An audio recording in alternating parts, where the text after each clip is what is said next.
நான் பேசுறது கேக்குதா? ஆடிபிளா இருக்கான்னு செக் பண்ணுங்க. S sir. ஓகே. இப்ப லாஸ்ட் கிளாஸ் நைட் பார்த்ததோட கன்டினியூஷன் தான் பார்க்க போறோம். இதுல வந்து ஒருத்தவங்க கேட்டிருந்தாங்க. என்ன கேட்டிருந்தாங்கன்னா, இங்க பிங்கிறது லாஸ்ட்ல சேர்த்தீங்கல்ல, அது எப்படி சார் சேர்த்தீங்க? அப்படின்னு ஒண்ணு கேட்டிருந்தாங்க. அத சொல்லிட்டு அப்படியே போறேன். அதாவது இது வந்து இந்த இடத்துல பி வராது. ஓகேவா? இது வந்து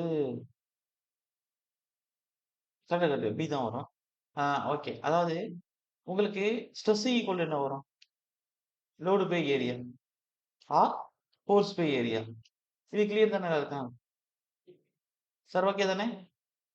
ஓகே. Yes sir. இப்ப அதாவது stress equal to load by area இல்ல ஃபோர்ஸ் பை ஏரியாங்கிறது உங்களுக்கு தெரியும். இப்ப ஃபோர்ஸ் ஈக்குவல் டூ என்ன வரும்? ஃபோர்ஸ் பை ஏரியாவோட ஃபோர்ஸ் ஈக்குவல்னா அது force by area equal to stress இப்படி எழுதுறேன். இப்ப ஃபோர்ஸ் ஈக்குவல் டூ என்ன வரும்? இந்த ஏரியா இங்கிட்ட வச்சு பெருக்கல்ல போகும். அப்ப force equal to stress into area. அப்ப ஒரு கம்ப்ரசிவ் ஃபோர்ஸ் பார்க்கும்போது கம்ப்ரசிவ் ஸ்ட்ரெஸ் இன்டு ஏரியா. அப்ப கம்ப்ரசிவ் ஸ்ட்ரெஸ் வந்து இது என்ன பார்த்தோம் இங்க? 0.36 எஃப்சிகே இன்டு எக்ஸ்சிஏன்னு பார்த்தோம். X sorry, sorry. 0.36 இன்டு எஃப்சிகேன்னு பார்த்தோம். இதான் கம்ப்ரசிவ் ஸ்ட்ரெஸ்ன்னு பார்த்தோம். அப்ப அதுல ஏரியா பார்க்கணும் அப்படின்னா, மேல இருக்கக்கூடியதுக்கு ஏரியா என்ன வரும்? இது எக்ஸ்யூ, இது பிரெத். அப்ப என்ன வரும்? Rectangle L into B. அப்ப இன்டு பி இன்டு எக்ஸ்யூன்னு வரும். இப்ப இது எப்படி கிடைச்சுச்சுன்னு புரிதலா இருக்கா?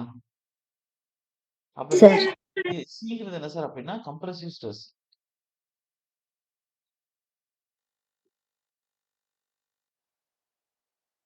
அப்ப இதுக்குள்ள என்ன சார் இருக்கு அப்படின்னா, கம்ப்ரசிவ் ஸ்ட்ரெஸ் ஈக்குவல் டு உங்களுக்கு compressive force CF into area A. இதுல எக்ஸ்சி இன்டு பிங்கிறது ஏரியா, 0.36 எஃப்சிங்கிறது கம்ப்ரசிவ் ஃபோர்ஸ். அதே மாரி 0.875ங்கிறது டென்சைல் ஃபோர்ஸ். இது வந்து உங்களுக்கு வந்து ஏரியா. அப்ப இது வந்து என்ன சார் அப்படின்னா டென்சைல் ஸ்ட்ரெஸ்.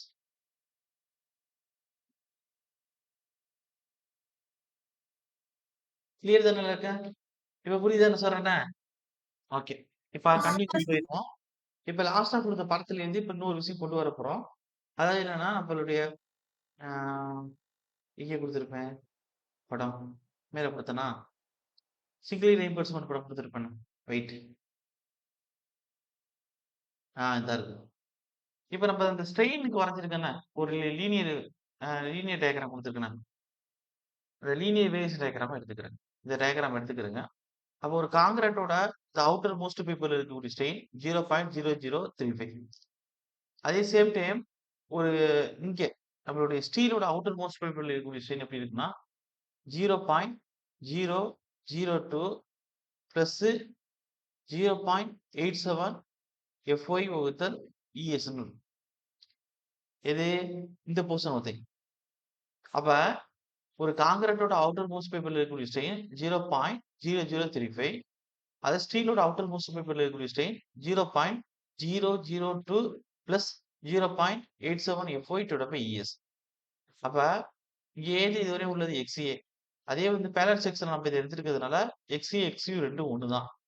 அதுக்கடுத்து நம்மளுடைய ரிசல்டன்ட் ஸ்ட்ரெஸ்ஸுக்கும், கம்ப்ரசிவோட ரிசல்டன்ட் ஸ்ட்ரெஸ்ஸுக்கும், டென்சைல் ஸ்ட்ரெஸோட ரிசல்டன்ட் ஸ்ட்ரெஸ்ஸுக்கும் இடைப்பட்ட அந்த கேப் தான் லீவர் ஆஃப் அதான் டி மைனஸ் 0.42 எக்ஸ்யூன்னு பார்த்திருக்கோம். அவுட்டர் மோஸ்ட் ஃபைபர்ல ஆரம்பிச்சு நம்மளுடைய ரெயின்போர்ஸ்மோட சென்டர் பாயிண்ட் வரை இருக்கக்கூடிய இந்த டிஸ்டன்ஸ் தான் என்ன சொல்றோம்னா, எவக்லி டெப்த்ன்னு பார்த்தோம். இப்ப இதே டயகிராம நான் என்ன செய்ய போறேன்னா, எனக்கு தகுந்த மாரி இப்ப கீழ மறுபடியும் ரீ ரீ ரீட்ரா பண்ணணும். இங்க பாருங்க. ஏன்னா, ஒரு முக்கியமான ஒரு 3 பார்ட்ல கொண்டு வரணும். இது எக்ஸாம்ல கேட்டுட்டே இருப்பாங்க. அதுக்காண்டி தான். அப்ப என்ன சார் செய்ய போறேன் அப்டின்னா, பாருங்க அப்டியே. இப்ப அதே சிங்கிள் ரெயின்போர்ஸ்மென்ட் பீம். அதே ரெயின்போர்ஸ்மென்ட் வச்சிருக்கோம். அதே நியூட்ரல் ஆக்சிஸ்.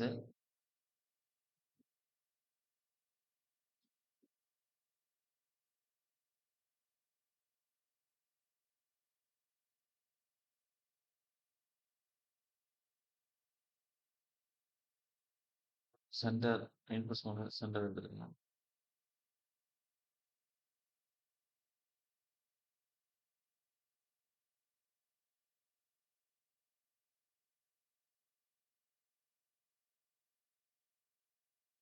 ஸ்ட்ரெயின் டயக்ராம் எப்படி சார் இருக்கும் அப்படின்னா, அவுட்டர் மோஸ்ட் ஃபைபர். இதுல கான்கிரீட்டோட ஸ்ட்ரெயின் இப்பதான் பார்த்தோம். 0.0035. அதுலேருந்து நம்மளுடைய ஸ்டீலோட பாட்டம் மோஸ்ட் ஃபைபர். இந்த இடத்துல ஸ்ட்ரெயின் எப்படி சார் இருக்கும் அப்படின்னா, இப்பதான் பார்த்தேன். 0.002 plus 0.8 FY to the ES. இப்ப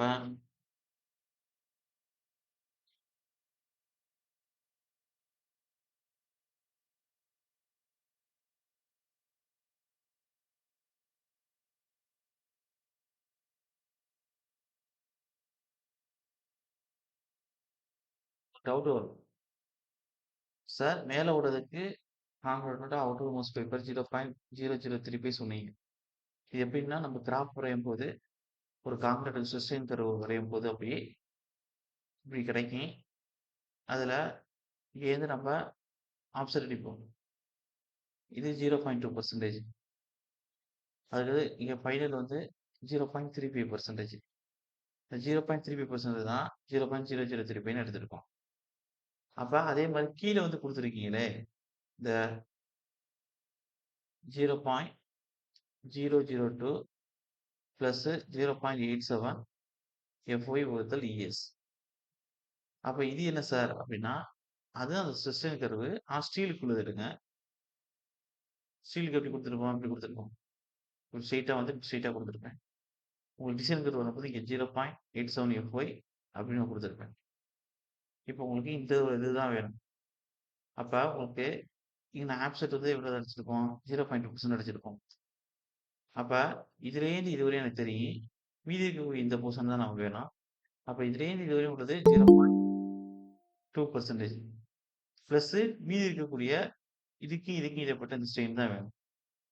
அப்ப 0.2% 0.002 எழுதலாம்.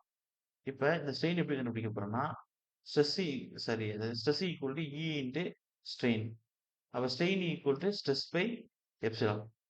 இப்ப இதுக்கு நேரா உள்ள இடத்துல என்ன எழுத போறேன் அப்படின்னா, இந்த எப்சிலான் பதிலா ஸ்ட்ரெஸ்டோட பை ஈன்னு எழுதலாம். ஸ்ட்ரெஸ்டோட பை ஈன்னு எழுதலாம்.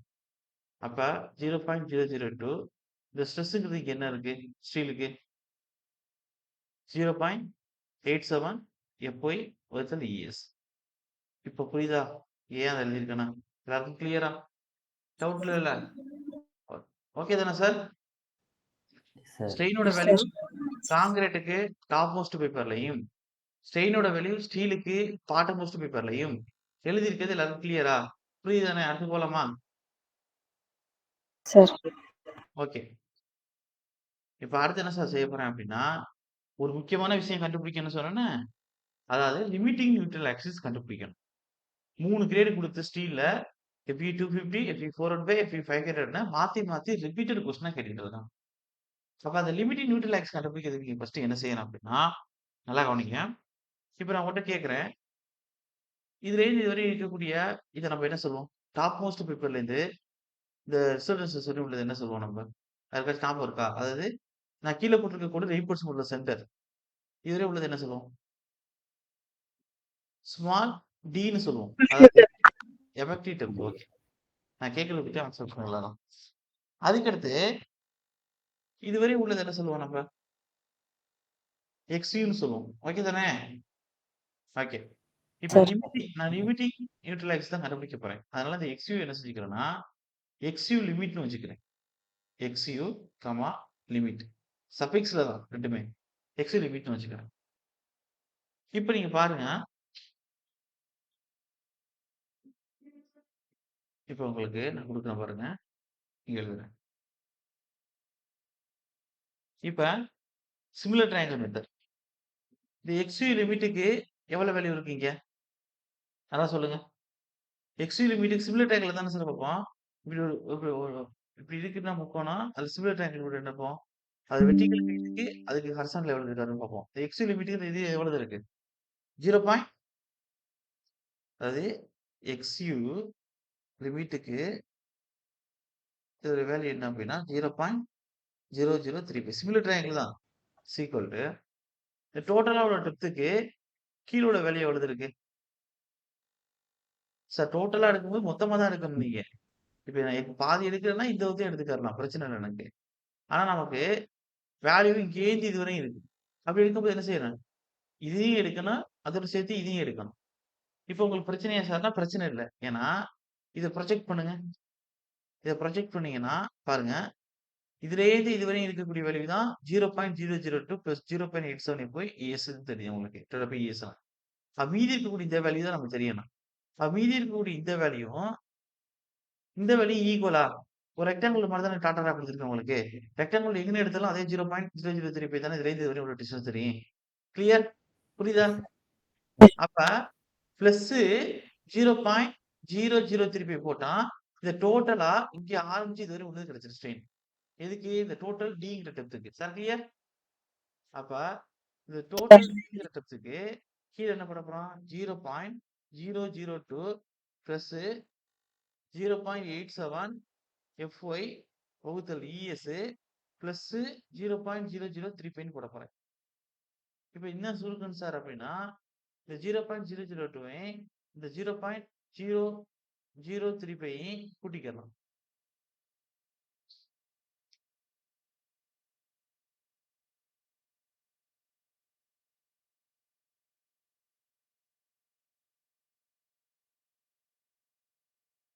ரைட்.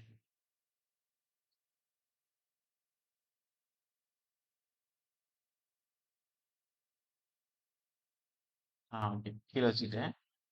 இப்ப இதையும் கூட்டலாம். அப்ப இங்கிட்டு XU லிமிட் வகுத்தல் 0.0035 ஈக்குவல் டு மேல D வச்சுக்கிடுங்க. அப்ப இங்கிட்டு 0.87 FY வகுத்தல் ES இருக்கு. இந்த 0.002 இந்த 0.0035 கூட்டினா இங்க 1, 2, 3வது இடத்துல 2 1, 2, 3வது இடத்துல 3 5 இருக்கு 4வது இடத்துல. அப்ப 5 வந்துரும் அப்படியே. 3வது இடத்துக்கு 3 இருக்கக்கூடிய 2 சேர்த்தா 5 அதுக்கடுத்து 2 0 புள்ளி ஒரு 0 அப்ப 0.55 இப்ப நம்ம என்ன செய்ய போறோம் அப்படின்னா, இங்க இத குறுக்கு பெருக்கல் பண்ண போறோம். இத குறுக்கு பெருக்கல் பண்ண போறோம். அப்ப 0.0035 into D equal to XU limit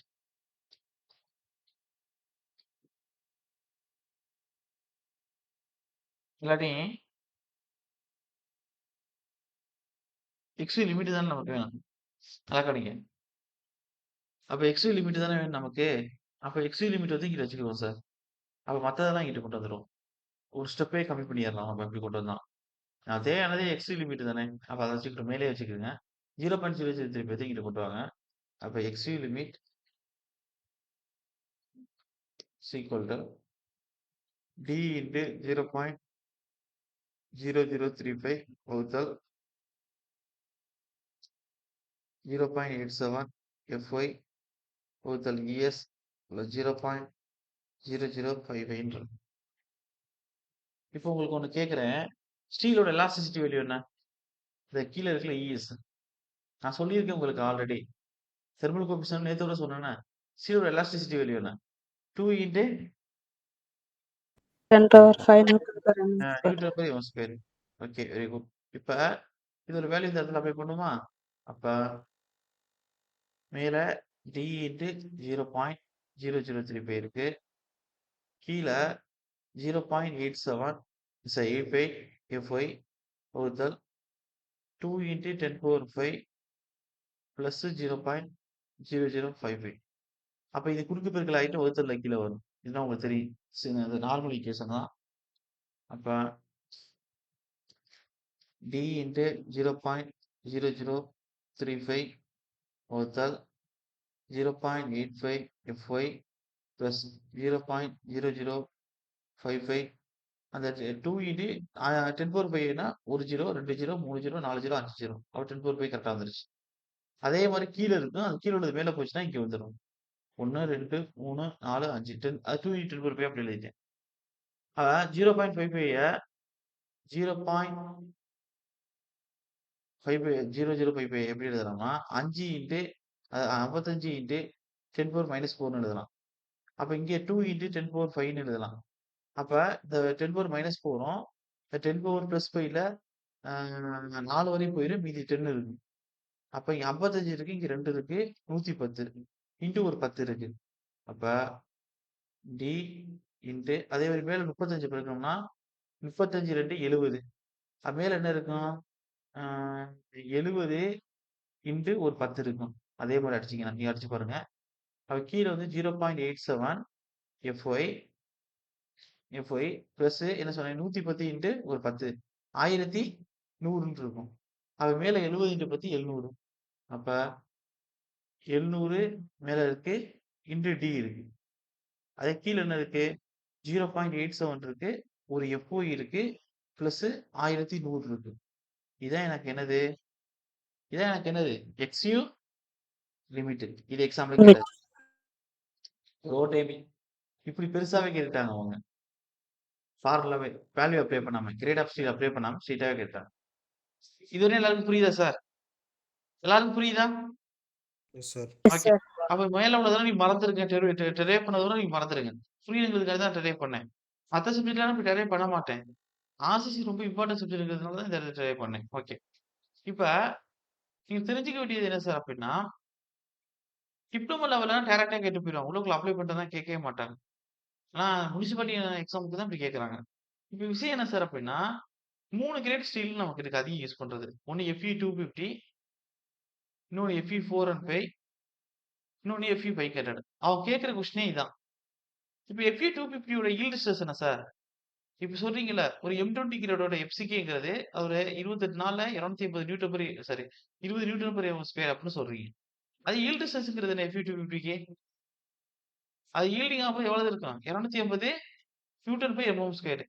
அது FE 415 ஓட யீல்டு ஸ்ட்ரெஸ், யீல்டிங் ஸ்ட்ரெஸ் எவ்வளவு? 415 Newton per mm square. Ultimate stress நிறைய கிடைக்கும்.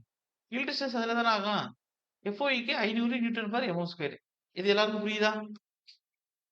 S sir. S sir. Okay. இப்போ உங்க சமு வந்து என்ன கேட்கறான்னா, என்னுடைய FE 250 கிரேட குடுத்துட்டு கொஸ்டின்ல, அதுக்கு தான் XU லிமிட் கேட்கறான்னு வச்சுக்கிறங்க. இப்ப என்ன செய்வீங்க? FO யோட வேல்யூ என்ன? 280. அந்த FE யோட வேல்யூ 280 எங்க போடுவீங்க அப்படின்னா, இந்த இடத்துல போடுவீங்க. அப்ப 0.87 இன்டு 280 வரும். பிளஸ் 1100 இருக்கும். மேல 700 இன்டு டி இருக்கும். நம்ம சால்வ் பண்ற பாருங்க. அப்ப நம்ம ஃபர்ஸ்ட் இப்ப நம்ம அப்ளை பண்ண வேண்டியது எது சார் அப்படின்னா, எழுதிக்கிறேங்க சார். அதாவது FE 250ன்னு எழுதுங்க.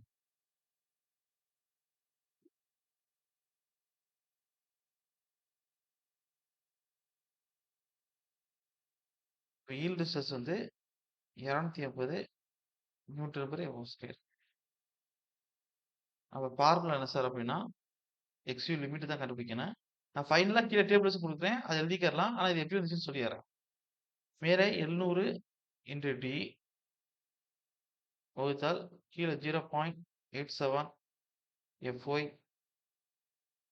பிளஸ் 1100. அப்ப 700 இன்டு டி வச்சுக்கிருங்க. கீழ 0.87 FYக்கு பதிலா 200 போடுங்க. பிளஸ் 1100.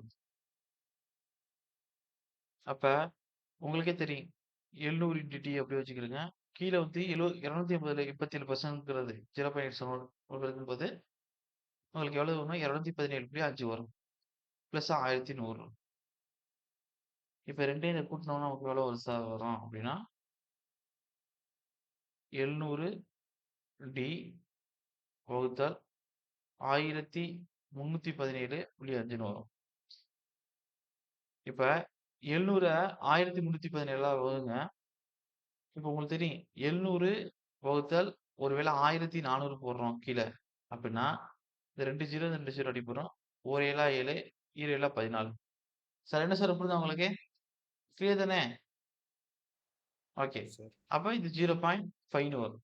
அப்ப ரவுண்ட் அப் பண்ணி நம்ம அடிச்சோம் அப்படின்னா, கரெக்ட்டா போட்டு அடிச்சோம் அப்படின்னா, நமக்கு எவ்வளவு சார் வேல்யூ வரும் அப்படின்னா, குடுக்குறேன் பாருங்க. அதாவது 0.53 வரும்.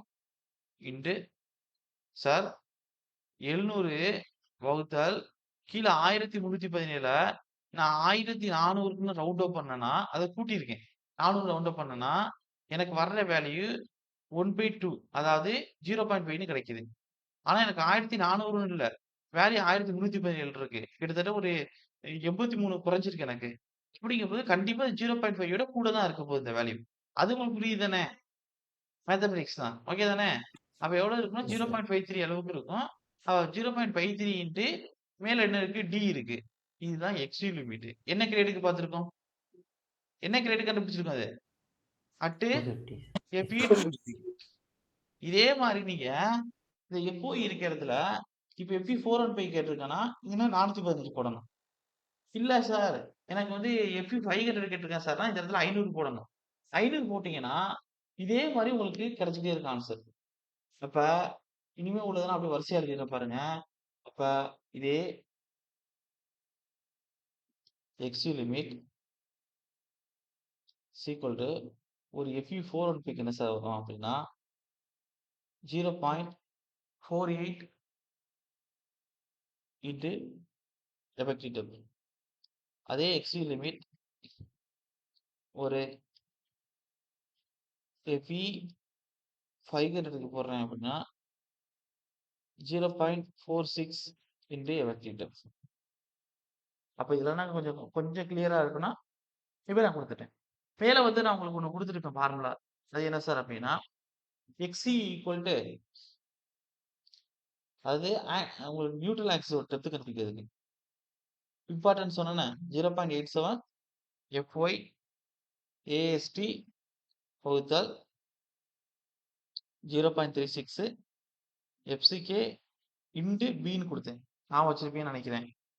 இது என்னன்னா, actual depth of neutral axis.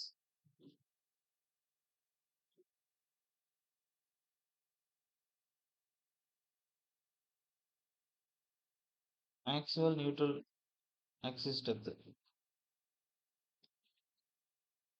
இப்ப நான் அடுத்து என்ன சார் பண்ண போறேன் அப்படின்னா, இப்ப இந்த எக்ஸ்யூக்கு பதிலா எக்ஸ்யூ லிமிட்னு குடுக்குறேன் மேல. அப்ப எக்ஸ்யூ லிமிட்னு குடுத்தா, இந்த ஃபார்முலா என்ன சார் வரும் அப்படின்னா, அப்ப எங்கெங்கலாம் அது எந்த ஃபார்முலானா, ஃபர்ஸ்ட் அத எழுதிக்கிறேன். அத எழுதாம போயிட்டு இருக்கேன் பாருங்க. மொமெண்ட் ஆஃப் ரெசிஸ்டன்ஸ் மேல பார்த்தோம்ல, 0. கான்கிரீட்டுக்கு என்ன பார்த்தோம்? 0.36 எஃப்சிகே இதெல்லாம் மனப்பாடமா இருக்குங்க சார். பி இன்டு எக்ஸ்யூன்னு பார்த்துருக்கோம். என்ன ஞாபகம் இருக்கா? இன்டு டியூர் அண்ட் டிஸ்டன்ஸ். அது எக்ஸ்யூக்கு பதிலா நான் எக்ஸ்யூ லிமிட்னு இங்க குடுக்குறேன். அதுக்கடுத்து ஓப்பன் பிராக்கெட் டியூர் அண்ட் டிஸ்டன்ஸ் என்ன? டி மைனஸ் 0.42 இன்டு எக்ஸ்யூன்னு குடுத்துருப்பேன். அதுக்கு பதிலா எக்ஸ்யூ லிமிட்னு எடுக்கிறேன். லிமிட்டிங் நியூட்ரல் ஸ்டெப் நீங்க கண்டுபிடிக்கிறீங்க அப்படின்னா, அத வைக்கும்போது இப்படிதான் நீங்க எடுக்கணும் ஃபார்முலா. இப்ப விஷயம் இருக்கு. Moment of resistance equal to இதே ஸ்டீலுக்கு என்ன sir? 0.87 FY AST D minus 0.42 அதே எக்ஸ்யூ லிமிட். இது 2 ஆல்ரெடி கண்டுபிடிச்சதுல எக்ஸ்யூக்கு பதிலா எக்ஸ்யூ லிமிட்ட அப்ளை பண்ணியிருக்கேன். அதாவது லிமிட்டிங் நியூட்ரல் ஆக்ஸ அப்ளை பண்ணியிருக்கேன். இதுக்கு புரியுதா எல்லாருக்கும்? யாருக்காச்சும் டவுட் இருக்கா? Sir okay. சார் ஏன் சார் லிமிட்டிங் நியூட்ரல் ஆக்ஸ அப்ளை பண்ணீங்கன்னு உங்களுக்கு ஒரு டவுட் வரும். ஏன் சார் அப்ளை பண்ணேன்னா, இதுல ஒரு 3 கொஸ்டின் இருக்கு. நான் சும்மா தெரிஞ்சுக்கணுங்கிறதுக்குன்னு அத பார்க்கல. இப்ப என்ன சார் இந்த 3 கொஸ்டின் இருக்கு அப்டின்னா, இப்ப உங்களுக்கு சொல்றேன். மொமெண்ட் ஆஃப் ரெசிஸ்டன்ஸ வச்சு எக்ஸ்யூ லிமிட் அப்ளை பண்ணி உங்களுக்கு ஃபார்முலா கேட்பாங்க. ஸ்ட்ரெய்ட் ஃபார்முலாவா கேட்பாங்க. 0.15 0.138 0.136ன்னு வரிசையா Fe250 Fe400 Fe500 இருக்கிறதுக்கு இருக்கு. அது எப்படி சார் கண்டுபிடிக்கிறதுங்கிறத ஒருதுபத்தையும் கண்டுபிடிச்சுட்டு, நான் முதல்ல இந்த மாரி டேபிள்ஸ்ன்னு குடுத்துர்றேன் நான். டேபிள்ஸ்ன்னு சொல்றத கீழ வரிசையா எழுதிர்றேன். அப்ப நான் 1 எடுக்கிறேன். கான்கிரீட்டுக்குள்ள ஃபார்முலாவ எடுக்கிறேன் சார். இது உங்களுக்கு தெரியும். மேல உள்ளது கான்கிரீட்டுக்கு.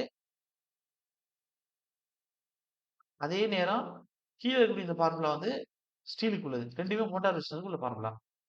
சார் ஏன் சார் இந்த மொமெண்ட் ஆஃப் ரெசிஸ்டன்ஸ் வந்து எடுக்கிறீங்க அப்படின்னா, நம்ம லோடு கால்குலேஷன்ல டெட் லோடு இவ்வளது, லைவ் லோடு இவ்வளது. ஒருவேளை விண்ட் லோட நீங்க எடுக்கிறீங்க அப்படின்னா, விண்ட் லோட் எடுப்பீங்க. அப்படி இல்லாட்டி ஃப்ளோர் ஃபினிஷஸ் எடுப்பீங்க. Weathering course. Weathering course or floor finishes எடுப்பீங்க. அது இவ்வளது. அப்ப டோட்டலா லோட்ன்னு வரும்போது 3யும் கூட்டுவீங்க. சம்மேஷன் பண்ணுவீங்க. பண்ணி கீழ இவ்வளதுன்னு எழுதுவீங்க. இந்த டோட்டல் லோடு தான் எடுத்து டிசைன் பண்ணுவீங்களா அப்படின்னா, நான் எல்எஸ்எம்ல என்ன ஃபார்முலா குடுத்தேன்? டிசைன்ல ஒரு WT ஈக்குவல் டு என்ன குடுத்தேன்? டோட்டல் லோடு இன்டு என்ன குடுத்தேன் உங்களுக்கு? பார்ஷியல் சேஃப்டி ஃபேக்டர்ன்னு சொன்னேன். அப்ப டிசைன்ல ஒரு W இன்டு கான்கிரீட்டுக்கு பார்க்கும்போது 1.5 பார்ஷியல் சேஃப்டி ஃபேக்டர். அப்ப இந்த டோட்டலா வந்த இந்த லோட W வச்சு அதோட 1.5 பெருக்கி ஒரு லோடு கொண்டாருவீங்க. இப்ப இந்த லோட வச்சு என்ன செய்வீங்கன்னா, ஒரு மொமெண்ட் கண்டுபிடிப்பீங்க. அப்ப மொமெண்ட் ஈக்குவல் டூ அது யூடிஎல் மேல ஆக்ட் ஆகுது அப்படின்னா, WL2/8 ஒரு சிம்பிள் சப்போர்ட்ல. அப்ப இந்த டோட்டல் லோட வந்து இந்த Wக்கு போட்டுட்டு, அந்த ஸ்பான் இருக்குல்ல, வியூனா வியூவோட ஸ்பான் இத போட்டுட்டு, கீழ 8 போட்டீங்கன்னா ஒரு மொமெண்ட் கிடைக்கும். இந்த மொமெண்ட் என்ன கிடைக்குதோ, அதான் உள்ளுக்குள்ள வரக்கூடிய பெண்டிங் மொமெண்ட் ஆர் ஃப்ளெக்ஸர். இந்த பெண்டிங் மொமெண்ட் இதான் மேக்ஸிமம் பெண்டிங் மொமெண்ட். அப்போ ஒரு ஒரு யூனிட் ஆக்ட் ஆகுதுன்னா, அதுல நடக்கக்கூடிய மேக்ஸிமம் பெண்டிங் மோட் இதுதான். WL2/8 தான். அப்ப இந்த மேக்ஸிமம் பெண்டிங் மோட் தான் டிசைன் பண்ண போறோம் எப்பயுமே. அப்ப மேக்ஸிமம் பெண்டிங் மோட் நீங்க டிசைன் பண்ண போறீங்கன்னா, இந்த பெண்டிங் மொமெண்ட்ட எடுக்கக்கூடிய இந்த பெண்டிங் மொமெண்ட்ட எடுக்கிறதுக்கு குடுக்கக்கூடிய ஒரு ரெசிஸ்டிங் மொமெண்ட் தான் ஒரு ரெசிஸ்டிங் மொமெண்ட் தான் என்னன்னு கூப்பிடுறோம் அப்படின்னா, எம்ஆர்ன்னு சொல்லி மொமெண்ட் ஆஃப் ரெசிஸ்டன்ஸ்ன்னு கூப்பிடுறோம். Sir clear? எல்லாருக்கும் புரியுதா? Yes, sir. Yes sir. Okay. அப்ப இங்க குடுத்திருக்க எம்ஆர்ங்கிறது என்ன சார் அப்படின்னா, எக்ஸ்டர்னலா வந்த லோடுக்கு அங்க என்ன பெண்டிங் மோட் கிடைச்சுச்சோ, அந்த மேக்ஸிமம் பெண்டிங் மோட்டோட அதே வேல்யூக்கு எம்ஆர் வந்து குடுக்கணும் நம்ம. மொமெண்ட் ஆஃப் ரெசிஸ்டன்ஸ் ஆப்போசிட்ல டிசைன் பண்ணணும். அப்ப உள்ளுக்குள்ள வர பெண்டிங்க்கு ஆப்போசிட்டா ஒரு ரெசிஸ்டிவ் மொமெண்ட் டிசைன் பண்ணணும். அதுக்காக தான் இந்த பார்முலா உருவாக்கியிருக்கேன். இப்ப என்ன குடுத்துருக்கேன்னா, அது ஆக்ஸியல் நியூட்ரல் ஆக்சிஸ் இந்த இடத்துல லிமிட்டிங் பண்றேன். லிமிட்டிங் நியூட்ரல் ஆக்சிஸ் குடுக்குறேன்.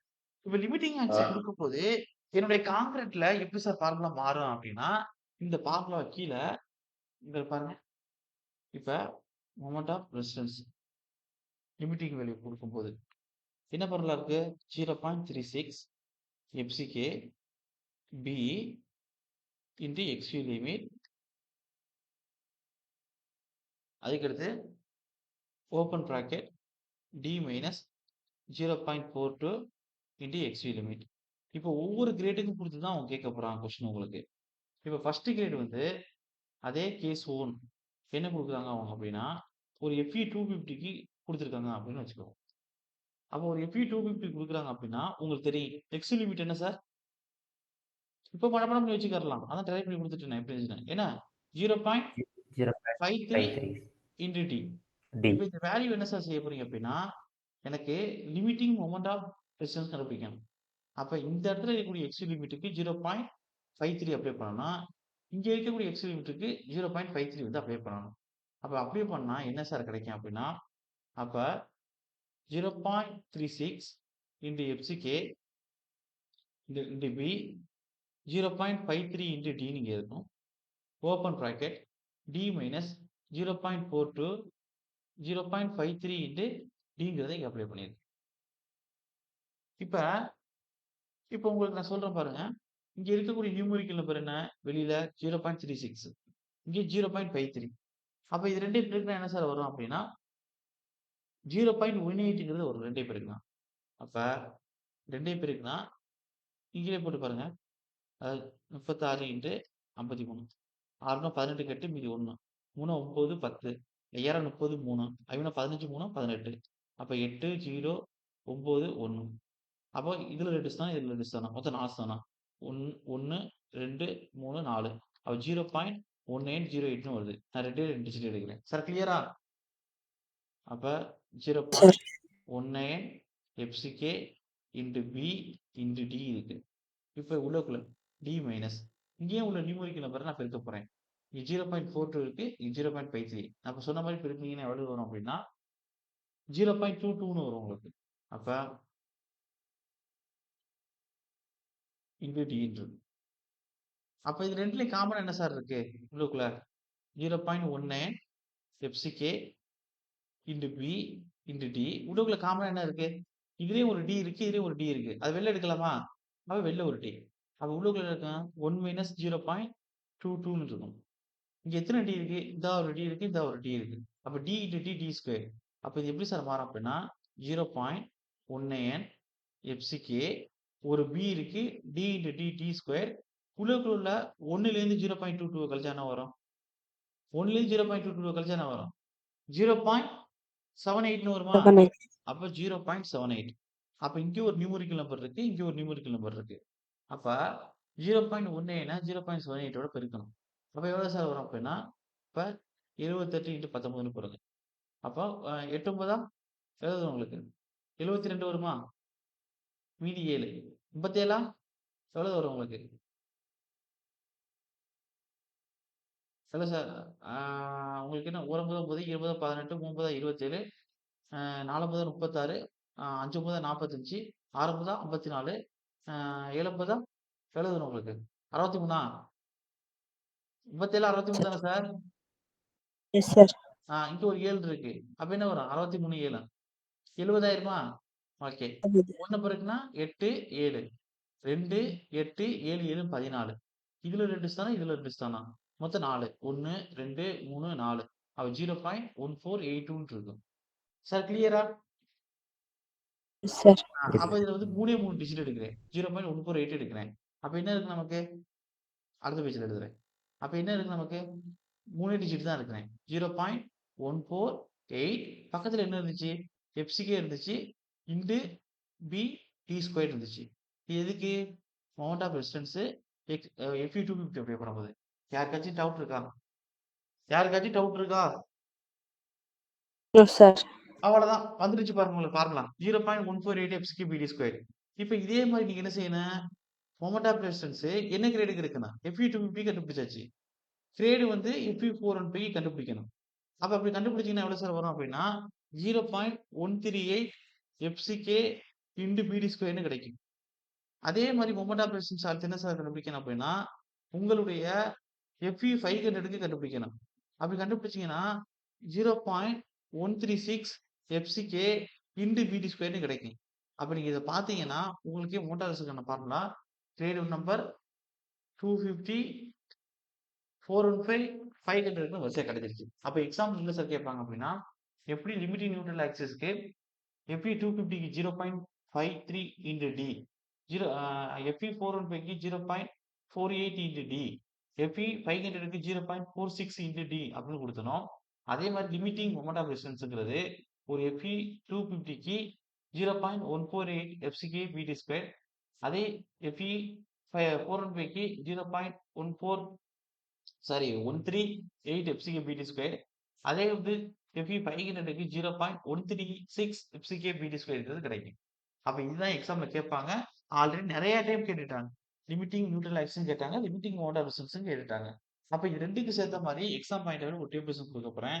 அப்ப ஃபைனல் ரிசல்ட் இப்ப இந்த கிளாஸ் ஆரம்பிச்சு பார்த்த ரெண்டுக்கான ஃபைனல் ரிசல்ட் என்ன சார் அப்படின்னா அதாவது first XU limit equal to first பார்த்த 700 டி வகுத்தல் 0.87 FY பிளஸ் 1100 இது எக்ஸாம்ல கேட்டிருக்காங்க. அதுக்கடுத்து காங்கிரீட்டோட அவுட்டர் மோஸ்ட் ஃபைபரோட ஸ்ட்ரெயின் என்ன அப்படின்னு கேட்டிருக்காங்க. எவ்வளவு சார்? 0.035.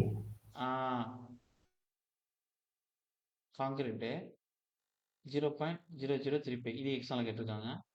அதே மாதிரி ஸ்டீலோட அது கம்ப்ரசிவ் சோன் சொல்லுவாங்க. காங்கிரீட் கொடுக்க மாட்டாங்க. கம்ப்ரசிவ் சோன்ல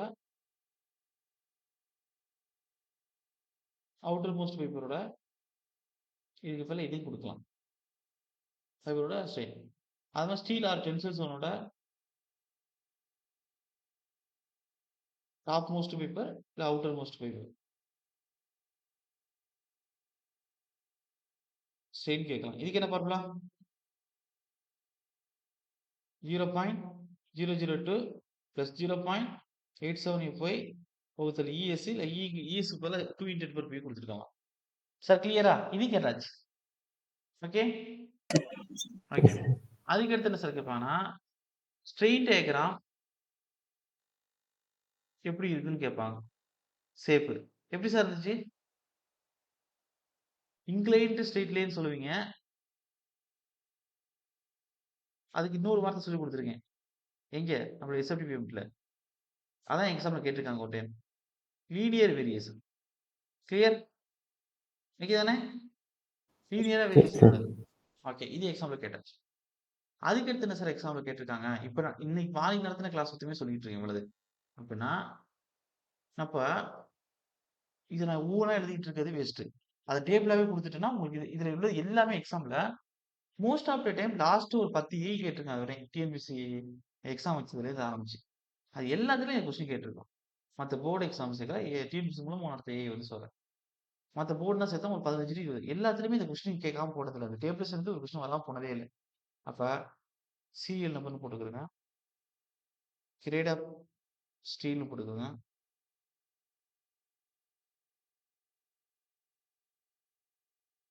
இங்க எக்ஸ்வி லிமிட். இங்க amount of resistance. Limiting amount of resistance. Okay. Serial number 1. Grade of sale FE250. X limit 0.53 into D. MR வந்து 0.148 FCK VD square. அடுத்து ரெண்டாவது FE4 வந்து இங்க வந்து 0.48 into D. இங்க வந்து 0.138 FCK VD square. Last FU500 வச்சுக்கிறோங்க. அப்போ 0.46 into D. இங்கே 0.136 FCK VD square. Sir clear? புரியுதா இருக்கேன்? சார். ஓகே. இதுல தான் உங்களுக்கு most of the question repeated question கேட்டான்னு சொன்னா இதுதான் உங்களுக்கு அதிகமா கொஸ்டின் வந்து ரிப்பீட் ஆயிருக்கு.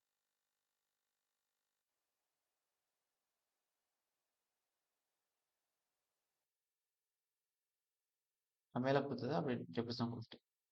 இப்போ நிறைய பேருக்கு ஏன் சார் எதுக்குமே எழுத மாட்டீங்க, ஏன் நிறைய இது எடுத்து தனியாக வந்து இப்போ பார்த்ததுலேருந்து கொஸ்டின் ஏரியா எவ்வளோ தான் எழுதுனீங்க அப்படின்னா விஷயம் இருக்கு. அப்ப இதுல வந்து நீங்க ரொம்ப குழப்பிக்க கூடாது. இவ்வளவு டைப் பண்ணி கண்டுபிடிக்கணுமான்னு. இப்ப இந்த கிளாஸ் கொடுத்ததுல நீங்க இந்த அளவுக்கு பார்த்தாலே போதும்.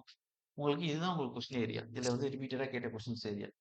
இப்ப அடுத்து என்ன சார் பண்ண போறோம் அப்படின்னா, கிட்டத்தட்ட உங்களுக்கு நெருக்கி ஒரு சிங்கிள் ரீஇன்போர்ஸ்மென்ட் வச்சு நிறைய விஷயங்கள் வந்து உங்களுக்கு பேசிக்கா எக்ஸாம் பாயிண்ட் ஆஃப் இருக்கக்கூடிய எல்லா விஷயமே கொண்டு வந்தாச்சு. எல்லாம் எக்ஸாம் பாயிண்ட் ஆஃப் தான் கொண்டு வந்திருக்கோம். அப்பெல்லாம் நான் சும்மா நான் கொண்டு வரல. இப்ப நம்ம என்ன சார் பண்ண போறோம் அப்படின்னா, ஒரு சில விஷயம் கேஸ்கள் எடுத்து டிஸ்கஸ் பண்ண போறோம். அது என்ன சார் கேஸ் அப்படின்னா, இதுவரை நம்ம பார்த்தது ஒரு பேலன்ஸ் செக்ஷன் பார்த்தோம். அது பேலன்ஸ் செக்ஷன் எப்படி இருக்குன்னா, நியூட்ரல் ஆக்சிஸ் மேல கம்ப்ரசிவ் ஜோன் 50% இருக்கு அப்படின்னா, அதோட டெப்த். அது கீழே இருக்கக்கூடிய டென்ஷன் ஜோனும் 50% தான் டெப்த் இருக்கும். அப்ப அது மேல இருக்கக்கூடியதும் கீழே இருக்கக்கூடியதும் ஈக்குவலா இருக்கு அப்படின்னா, அதுதான் நம்ம என்ன செஞ்சிருக்கோம், அது எக்ஸி ஈக்குவல் எக்ஸி லிமிட்னு இருக்கு அப்படின்னா, அதுதான் நம்ம என்ன சொல்லியிருக்கோம் அப்படின்னா, உங்களுடைய பேலன்ஸ் செக்ஷன் சொல்லியிருக்கோம். சார் இதுல எது சார் எக்ஸி எது சார் எக்ஸி லிமிட் அப்படின்னா, உங்கள் நியூட்ரல் ஆக்சிஸ்லேருந்து நீங்க டாப் மோஸ்ட் பேப்பர் பார்த்தாலும், இல்ல பாட்டம் மோஸ்ட் பேப்பரை பார்த்தாலும், அது வந்து எக்ஸ்யூ. அதுக்கடுத்து உங்களுக்கு பேலன்ஸ் செக்ஷனா கரெக்டா நியூட்ரல் ஆக்சிஸ்லேயே வெட்டும். உங்களுக்கு அந்த கம்ப்ரசிவ் டென்ஷன் ஜோன் பிரிக்கக்கூடிய அந்த சென்டர் பாயிண்ட். அப்படி இல்லை அப்படின்னா, ஒரு பீமுக்கு ஆக்சுவலா ஒரு இடத்துல நியூட்ரல் ஆக்சிஸ் இருக்கும். இப்ப அண்டர் ரெயின்போர்ஸ்மென்ட் போடுறீங்களோ, இல்ல ஓவர் ரெயின்போர்ஸ்மென்ட் போடுறீங்களோ, அதுக்கு தகுந்த மாதிரி இப்ப நியூட்ரல் ஆக்சிஸ் ஒரு மாதிரி மாறும். அதாவது என்ன சார் சொல்றீங்க அப்படின்னா, நீங்க பார்க்லாம் பார்த்த சீசா இருக்கும்ல, ஒரு சீசா இருக்கும். இதுல வந்து 2 பக்கம் உட்கார்ந்திருப்பாங்க. அதுதான் சீசான்னு சொல்லுவாங்க. உட்கார்ந்திருப்பாங்க. இந்த சீசா 2 பேலன்ஸா இருக்க வரை 2 பேலன்ஸா இருக்க வரை நியூட்ரல் ஆக்சிஸ் எப்படி இருக்கும் அப்படின்னா, தன்னுடைய ஆக்சுவல் பொசிஷன்ங்கிறத இந்த இடத்துல இருக்கு நியூட்ரல் ஆக்சிஸ். கிளியரா? 2 பேலன்ஸா இருக்கும்போது. சார் கிளியரா? இப்ப இங்கிட்டு ஸ்டீல் உட்கார்ந்திருக்கான், இங்கிட்டு கான்கிரீட் உட்கார்ந்திருக்கான். அவன் இங்கிட்டு 50%, இங்கிட்டு 50%. இதான் பேலன்ஸ் செக்ஷன். அதுக்கடுத்து என்ன செய்யறேன்னா, இந்த ஸ்டீல இந்த சைடு குறைக்கிறேன். அப்ப இந்த சைடு ஸ்டீல வந்து குறைக்கிறேன்னா, அண்டர் பண்றேன். அண்டர் ரெயின்போர்ஸ்மென்ட் பண்றேன். அப்ப என்ன செய்வான்? அப்ப குறைச்ச பக்கம் லைட்டா அமுங்கும். கான்கிரீட் பக்கம் கொஞ்சம் லைட்டா ஏறும். சார் கிளியரா? ஓகே. சார். அப்ப ஆக்சுவலா பேலன்ஸா இருக்கும்போது நியூட்ரல் ஆக்சிஸ் இங்க இருந்துச்சு. இப்ப இந்த ஸ்டீல குறைச்சேன் தெரியுமா? லிமிட் பண்ணேன்னா, அந்த லிமிட்ங்கிறது எப்படி பண்ணேன்னா, குறைச்சேன் அந்த லிமிட் பண்ணது குறைச்சேன். அப்ப குறைக்கும்போது இப்ப எனக்கு ஸ்ட்ரக்சர் இப்படி மாறுனுச்சு. அப்ப இதுக்கு தகுந்த மாதிரி நியூட்ரல் ஆக்சிஸ் கொஞ்சம் இப்படி மாறுமா? எப்படி மாறும்? குறைச்சிருக்கிறதுனால கொஞ்சம் நியூட்ரல் ஆக்சிஸ் இந்த ஸ்ட்ரக்சருக்கு தகுந்த மாதிரி இந்த இடத்துல வரும் எனக்கு. அண்டர் போட்டிருக்கிறதுனால, குறைச்சிருக்கிறதுனால. சார் கிளியரா? ஓகே. அப்ப சார். எப்பயுமே பேலன்ஸ்டா இருக்கும்போது சீசா நியூட்ரல் ஆக்சிஸ் இங்க தான் இருக்கணும். அதுதான் அதோட ஆக்சுவலா இருக்கக்கூடிய நியூட்ரல் ஆக்சிஸ். அது எக்ஸ்யூ. இப்ப நம்ம ஸ்டீல குறைச்சதுனால நியூட்ரல் ஆக்சிஸ் வந்து இப்ப நான் வளைஞ்சிருக்க தகுந்த மாதிரி நியூட்ரல் ஆக்சிஸ் மாறும். இதுக்கு சென்டருக்கு இப்படி இப்படி கிராஸா போறது. அப்ப அதுதான் கீழ குடுத்துருக்கேன். அப்ப இது நான் லிமிட் பண்ணதுனால வந்து நியூட்ரல் ஆக்சிஸ். இது எக்ஸ்ட்ரீம் லிமிட். இது 2 இது எல்லாருக்கும் புரியுதா? கிளியரா? Sir sir. ஓகேவா? ஓகே.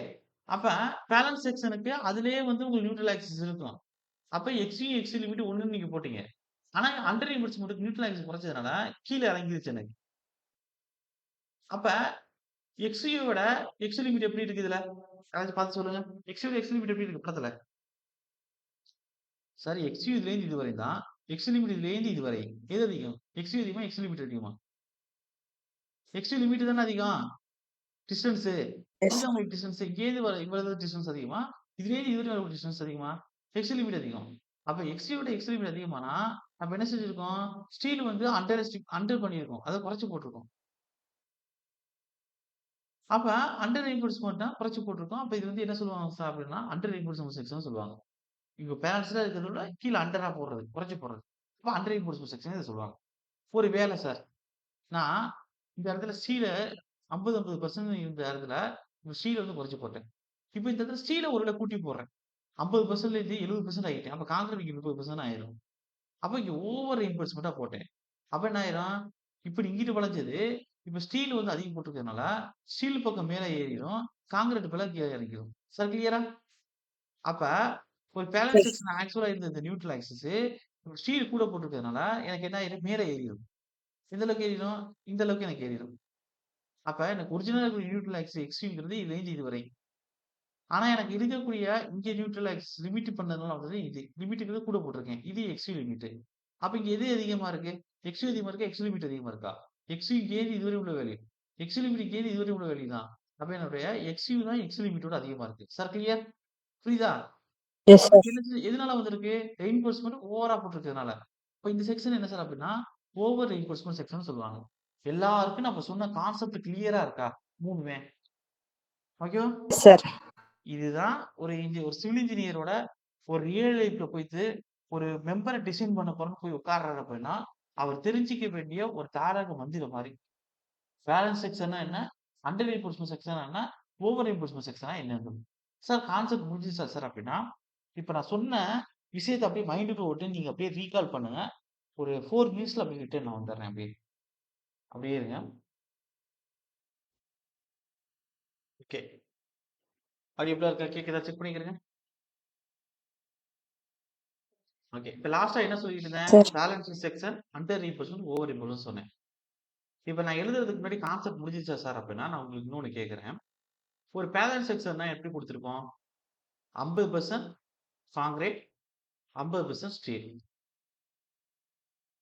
அதே ஒரு அண்டர் ரெயின்போர்ஸ்மென்ட்னா ஒரு ஸ்டீல குறைச்சிரும். 50% இங்க கான்கிரீட் 50% இருந்தது. பிளஸ் எக்ஸ்ட்ரா போயிரும். இப்ப எக்ஸ்ட்ரா இங்க ஒரு 20% போயிருச்சு அப்படின்னா, இங்க ஸ்டீல் என்ன இருக்கும்? 30% இருக்கும். அப்ப என்ன இருக்கும்? இங்க 70% இங்க 30% ஆயிரும். எப்ப? ஸ்டீல குறைக்கும் பொழுது. இது கான்கிரீட், இது ஸ்டீல்னு வச்சுக்கிறது. அப்ப இது அண்டர். ஸ்டீல குறைச்சிருக்கிறதுனால அண்டர். இது 1, இது 2வது கண்டிஷன். அதே 3வது கண்டிஷன் என்ன? 50% இந்த கான்கிரீட்லேருந்து ஸ்டீல் வந்து ஓவர் போகுது. அப்ப இங்கிட்டு 70 ஆகுது, இங்கிட்டு 30 ஆகுது. நான் கான்செப்ட் சொல்றதுக்காண்டி நான் இத எழுதிக்கிட்டு இருக்கேன். இப்ப இது ஓவர் ரெயின்போர்ஸ்மென்ட். அப்ப இது பேலன்ஸ்.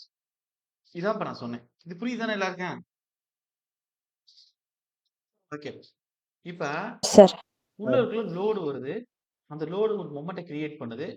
அந்த மொமெண்ட்க்கு ஆப்போசிட்டா நம்ம ரெசிஸ்டிவ் மொமெண்ட் குடுக்கணும். இப்ப இந்த கிரியேட் பண்ணக்கூடிய இந்த பெண்டிங் மொமெண்ட் வருது தெரியுமா? இந்த பெண்டிங் மொமெண்ட் என்ன செய்யுது அப்படின்னா, கான்கிரீட், ஸ்டீலு 50, 30% இருக்கும்போது, வேல்யூ ஈக்குவலா இதுக்கும் போயிரும். சார் இப்ப சொல்ற கான்செப்ட்ட நான் அடுத்த டைம் வந்து வேற மாரி உடைப்பேன். ஃபர்ஸ்ட் இது வந்து நான் வந்து ஒரு ஒரு இந்த பெஸ்ட் ஃபெயிலியர் மோட கண்டுபிடிக்கிறதுக்காக தான் நான் இத சொல்றேன். இப்ப இதுக்கு அடுத்து கான்செப்ட் அப்படியே திருப்பி ரிவர்ஸ் பண்ணுவேன். வச்சுக்கங்க அப்படியே. அப்ப இது 50, இது 50 பிரச்சனை இல்ல. அடுத்து வரும்பொழுது இது 70 ஆகுது. இங்க ஸ்டீல் 30 ஆகும். அப்ப எது ஃபர்ஸ்ட் உடையும்?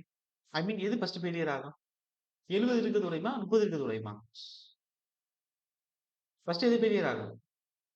கொஞ்சமா போட்டிருக்க ஸ்டீல் தான் ஃபர்ஸ்ட் ஃபெயிலியர் ஆகும். ஃபெயிலியர்ங்கிறது ஃபர்ஸ்ட் கிராக் ஏற்படுது. ஓகேவா? ஓகே. அதுக்கடுத்து இங்க 70 போட்டிருக்கேன். இங்க 30 போட்டிருக்கேன். ஃபர்ஸ்ட் எது ஃபெயிலியர் ஆகும்? கொஞ்சமா போட்டிருக்க கான்கிரீட் தான் ஃபர்ஸ்ட் ஃபெயிலியர் ஆகும். Sir clear? இது 2லயுமே ஃபெயிலியர்ன்னு வந்துச்சுன்னா, ஸ்டீலு, கான்கிரீட் 2ம் ஒரே நேரத்துல ஃபெயிலியர் ஆகும். இங்க வந்து ஃபர்ஸ்ட் ஸ்டீலு அண்டர்ல இங்க ஃபர்ஸ்ட் கான்கிரீட். ஓவர்ல. Sir clear? இது எல்லாருக்கும் புரியுதா? ஓகே. ஓகே. ஏன் இங்க first yes steel sir. Failure ஆகுதுன்னா, இங்க கம்மியா போட்டிருக்கிறது ஸ்டீலு. கான்கிரீட்டோட கம்பேர் பண்ணும்போது. இங்க வந்து அதிகமா போட்டிருக்கிறது ஸ்டீலு. அதனால ஃபர்ஸ்ட் ஃபெயிலியர் ஆகுது கான்கிரீட்ன்னு குடுத்துருக்கேன். இதெல்லாம் ஓகே தானே சார்? ஓகே தானே? ஓகே. ஒரு சார். மரத்தோட குச்சி எடுக்குறீங்க. ஒரு ஸ்டீல் எடுக்குறீங்க. ஒரு ராடு. இப்ப மரத்தோட குச்சிய 2ஆ உடைக்க முயற்சி பண்றீங்க. உடைக்கும் பொழுது ஒரு லிமிட்க்கு மேல ஃபோர்ஸ் குடுக்கும்போது, இது 2 துண்டா உடைஞ்சது. அதே வந்து ஒரு ஸ்டீல உடைக்கிறதுக்காண்டி நீங்க குடுக்குறீங்க. சுத்தியல வச்சு அடிக்கிறீங்க. எல்லா ஹெவி லோடையும் குடுத்து முடிச்சு பார்க்குறீங்க. இந்த ஸ்டீல் எப்படி உடையுதுன்னா, இதுவும் ஒரு லிமிட்க்கு மேல உடையுது. ஆனா எப்படி உடையுதுன்னா, இந்த மரம் மாரி 2 துண்டா உடையல. இத நீங்க குடுக்க என்ன செய்யுதுன்னா, நல்லா போய் இது எக்ஸ்பேண்ட் ஆகி ஒரு குறிப்பிட்ட லிமிட்டுக்கு மேல நடுவுல அதோட டக்டைல் லிமிட்ட இழந்து, நல்லா மெல்லிசா வந்ததுக்கு அப்புறம் தான் அந்த இடத்துல பிரேக் ஏற்பட்டு முறியுது. அது ரொம்ப நேரம் கழிச்சு தான் முடியுது. சார் என்ன சார் புரியுதா உங்களுக்கு? நீங்க அடிச்ச உடனே பெண்ட் ஆகுது இந்த ஸ்டீலு. Yes sir. ஆனா 2 துண்டா உடையாது. பெண்ட் ஆகுது. அது ஃபர்ஸ்ட் ஃபெயிலியர் மோட ரீச் பண்ணிருது. ஆனா அது 2 துண்டா உடையறதுக்கு அளவுக்கு அதிகமான ஃபோர்ஸ் குடுக்குற மாரி இருக்கு. நம்ம கம்பு மாரி 2 உடனே 2 துண்டா உடையல. இங்க கம்புன்னு நம்ம சொன்னோம்னா, அத கான்கிரீட்ன்னு எடுத்துக்கிறது. இங்க ஸ்டீல் அப்படியே வச்சுக்கிடுங்க. அப்ப கான்கிரீட் என்ன செய்யும் அப்படின்னா, அதோட லிமிட் ஆஃப் லோட குடுக்கும் பொழுது ரீச் பண்ணோனே 2 துண்டா டக்குன்னு உடைஞ்சு போயிரும் இந்த கம்பு மாரி. ஏன்னா அது பிரிட்டில் மெட்டீரியல். ஆனா ஸ்டீல் என்ன இருக்கும் அப்படின்னா, அது ஒரு லிமிட் ஆஃப் மேச்சர ரீச் பண்ணாலும், அது பெண்ட் ஆனாலுமே 2 துண்டா உடையாது. என்ன ஆகும்னா, அளவு அதுக்கு மேலேயே அதோட அல்டிமேட் ஸ்டேஜ் அது அல்டிமேட் ஸ்டேஜ தொட்டதுக்கு அப்புறம் அதோட பிரேக்கிங் ஸ்டேஜ் வரையும் ஸ்டீல் எடுத்துக்கிட்டே இருக்கும். ஒரு மைல் ஸ்டீல்ன்னு நான் போட்டிருப்பேனா? என்ன செய்யும்? இப்படி எடுத்துக்கிட்டே இருக்கும். எடுத்துட்டு கடைசியில போய் தான் அந்த பிரேக்கிங் பாயிண்ட்ல உடையும். Sir clear? ஆனா உண்மையிலே ஃபெயிலியர் எங்க சார் ரீச் ஆகும் அப்படின்னா, இந்த யீல்ட் ஸ்ட்ரெஸ் சொன்னேன் தெரியுமா? இந்த யீல்ட் ஸ்ட்ரெஸ்லயே அதோட ஃபெயிலியர் ஆயிரும். பெண்ட் ஆயிரும் ஸ்டீலு. ஆனா 2 துண்டா உடையறது இதுவரையும் தாங்கும். அதுக்கடுத்து இவ்வளவு ஸ்ட்ரெஸ் எடுக்கும். இவ்ளோ ஸ்ட்ரெஸ் எடுத்து தான் போய் உடையும். Sir clear? ஓகே. அப்ப இப்ப நான் உங்கட்ட கேட்கிறேன். அப்போ ஒரு சார். ரியல் லைஃப்ல இந்த கான்கிரீட்டையும், இந்த ஸ்டீலையும் சேர்த்து ஒரு ஒரு ஒரு பொருள வந்து உருவாக்குறேன். 2யும் சேர்த்து. உள்ள ஸ்டீல் வச்சிருக்கேன், கான்கிரீட் வச்சிருக்கேன். இப்ப 2யும் இந்த பொருளுக்கு லோடு குடுக்குறேன். இந்த லோடு குடுக்கும் பொழுது, ஃபர்ஸ்ட்டு கான்கிரீட் ஃபெயிலியர் ஆகுது அப்டின்னா, கான்கிரீட் என்ன செய்யும்? 2 துண்டா உடையுமா? இல்ல நல்லா எக்ஸ்பான்ஷன் ஆகி ரொம்ப நேரம் கழிச்சு உடையுமா? ஃபெயிலியர் ரீச் பண்ணதுக்கு அப்புறமா? என்ன செய்யும்? இங்க என்ன சொன்னேன் நான்? அது ஒரு ஃபெயிலியர் பாயிண்ட் ரீச் பண்ண உடனே கான்கிரீட் என்ன ஆகும்? 2ஆ உடைஞ்சு கீழ 2 விழுந்துரும். துண்டு. அதே வந்து ஃபர்ஸ்ட்டு ஸ்டீல் ஃபெயிலியர் ஆகுது அப்டின்னா, என்ன ஆகும்? அது ஃபெயிலியர் ரீச் பண்ணாலும் 2 துண்டா உடனே உடையாது. அதுக்கு மேலயும் ஸ்ட்ரெஸ் எடுக்கும். எடுத்து அதிகபட்ச நான் ஸ்ட்ரெஸ் ரீச் ரீச் பண்ணிட்டு தான் போய் தூக்கி உடையும். என்ன சார் புரியுதா உங்களுக்கு? ஓகே. அப்ப இந்த கான்கிரீட்டையும், எஸ் ஸ்டீலையும் சார். வச்சிருக்கக்கூடிய இந்த மெம்பர் தான் ஆர்சிசின்னு சொல்லக்கூடிய ரெயின்போர்ஸ்மென்ட் சிம்பிள் கான்கிரீட் மெம்பர். அப்போ ஒரு ரெயின்போர்ஸ்மென்ட் சிம்பிள் கான்கிரீட் மெம்பர்ல கான்கிரீட்டும் உடனே டக்குன்னு உடைச்சிடும். ஃபெயிலியர தொட்ட உடனே. ஆனா ஸ்டீலும் ஃபெயிலியர தொட்ட உடனே உடையாது. கொஞ்சம் நல்லா ஸ்ட்ரெஸ் எடுத்து ரொம்ப நேரம் கழிச்சு தான் உடையும். அப்படின்னா, காங் அப்ப உங்களுக்கு ரியல் லைஃப்ல ஒரு ஃபெயிலியர தொட்டோனே அந்த மெம்பர் திடீர்னு இடிச்சு கீழ விழுகுறது சேஃப்டியா? இல்ல ஃபெயிலியர தொட்டாலும் அது நல்லா வளைஞ்சு வந்து ரொம்ப நேரம் கழிச்சு உடையறது வந்து சேஃப்டியா? ஃபெயிலியர தொட்ட உடனே ஒரு ரியல் லைஃப்ல. இப்ப எடுத்துக்காட்டுக்கு வருது. ஒரு பீம் ஆ ரொம்ப ஒரு நேரம் எடுத்துக்காட்டுக்கு வரும்போது, வரைக்கும் சேஃப்டி. உங்களுக்கு அந்த பீமு வந்த உடனே ஃபெயிலியர தொட்ட உடனே டக்குனு உடைஞ்சு கீழ விழுந்துருச்சு அப்படின்னா, அது ஒரு நல்ல பீமே இல்ல. உள்ளுக்குள்ள உள்ளவங்கன்னா இறந்து போயிருவாங்க. எடுத்துக்காட்டுக்கு வரும்போது அந்த பில்டிங் ஷேக் ஆகும்பொழுது என்ன செய்யணும்? குறிப்பிட்ட நேரம் நல்லா பீம் வளைஞ்சு வந்து ஒரு லிமிட்டுக்கு மேல தான் டப்புனு உடைஞ்சு கீழ விழுகணும். அப்படி இருந்தா தான், அது வளைஞ்சு ஆடும்போதே அதோட அதிர்வ பார்த்தும், அதோட அப்பியரன்ஸ பார்த்தும் மக்கள் பயந்து அந்த வீட்ட விட்டு வெளில ஓடுறதுக்கு மினிமம் டைம் கிடைக்கும். சார் கிளியரா? ஓகே தானே? அப்ப அதே தான் நமக்கு. அப்ப நமக்கு இங்க பார்க்கும்பொழுது, நீங்க நல்லா தெரிஞ்சுக்க வேண்டிய விஷயம் என்னன்னா, ஒரு ஃபெயிலியர் வரப்போகுது அப்படின்னா, அந்த ஃபெயிலியர் வரும்பொழுது அவங்கள தற்காத்துக்கிறதுக்கு ஒரு மினிமம் டைம் இருந்தா தான், அங்கேருந்து கட்டடம் கொலாப்ஸ் ஆகி விழுறதுக்கு முன்னாடி வெளியில மக்கள் வெளியேற முடியும். அப்ப ரியல் லைஃப்ல நீங்க டிசைன் பண்ணும்பொழுது, ஃபெயிலியர் வரும்பொழுது, ஃபர்ஸ்ட் கான்கிரீட் ரீச் பண்ற மாரி ஃபெயிலியர் டிசைன் பண்ணணுமா? ஸ்டீல் ரீச் பண்ற மாரி ஃபெயிலியர் டிசைன் பண்ணணுமா?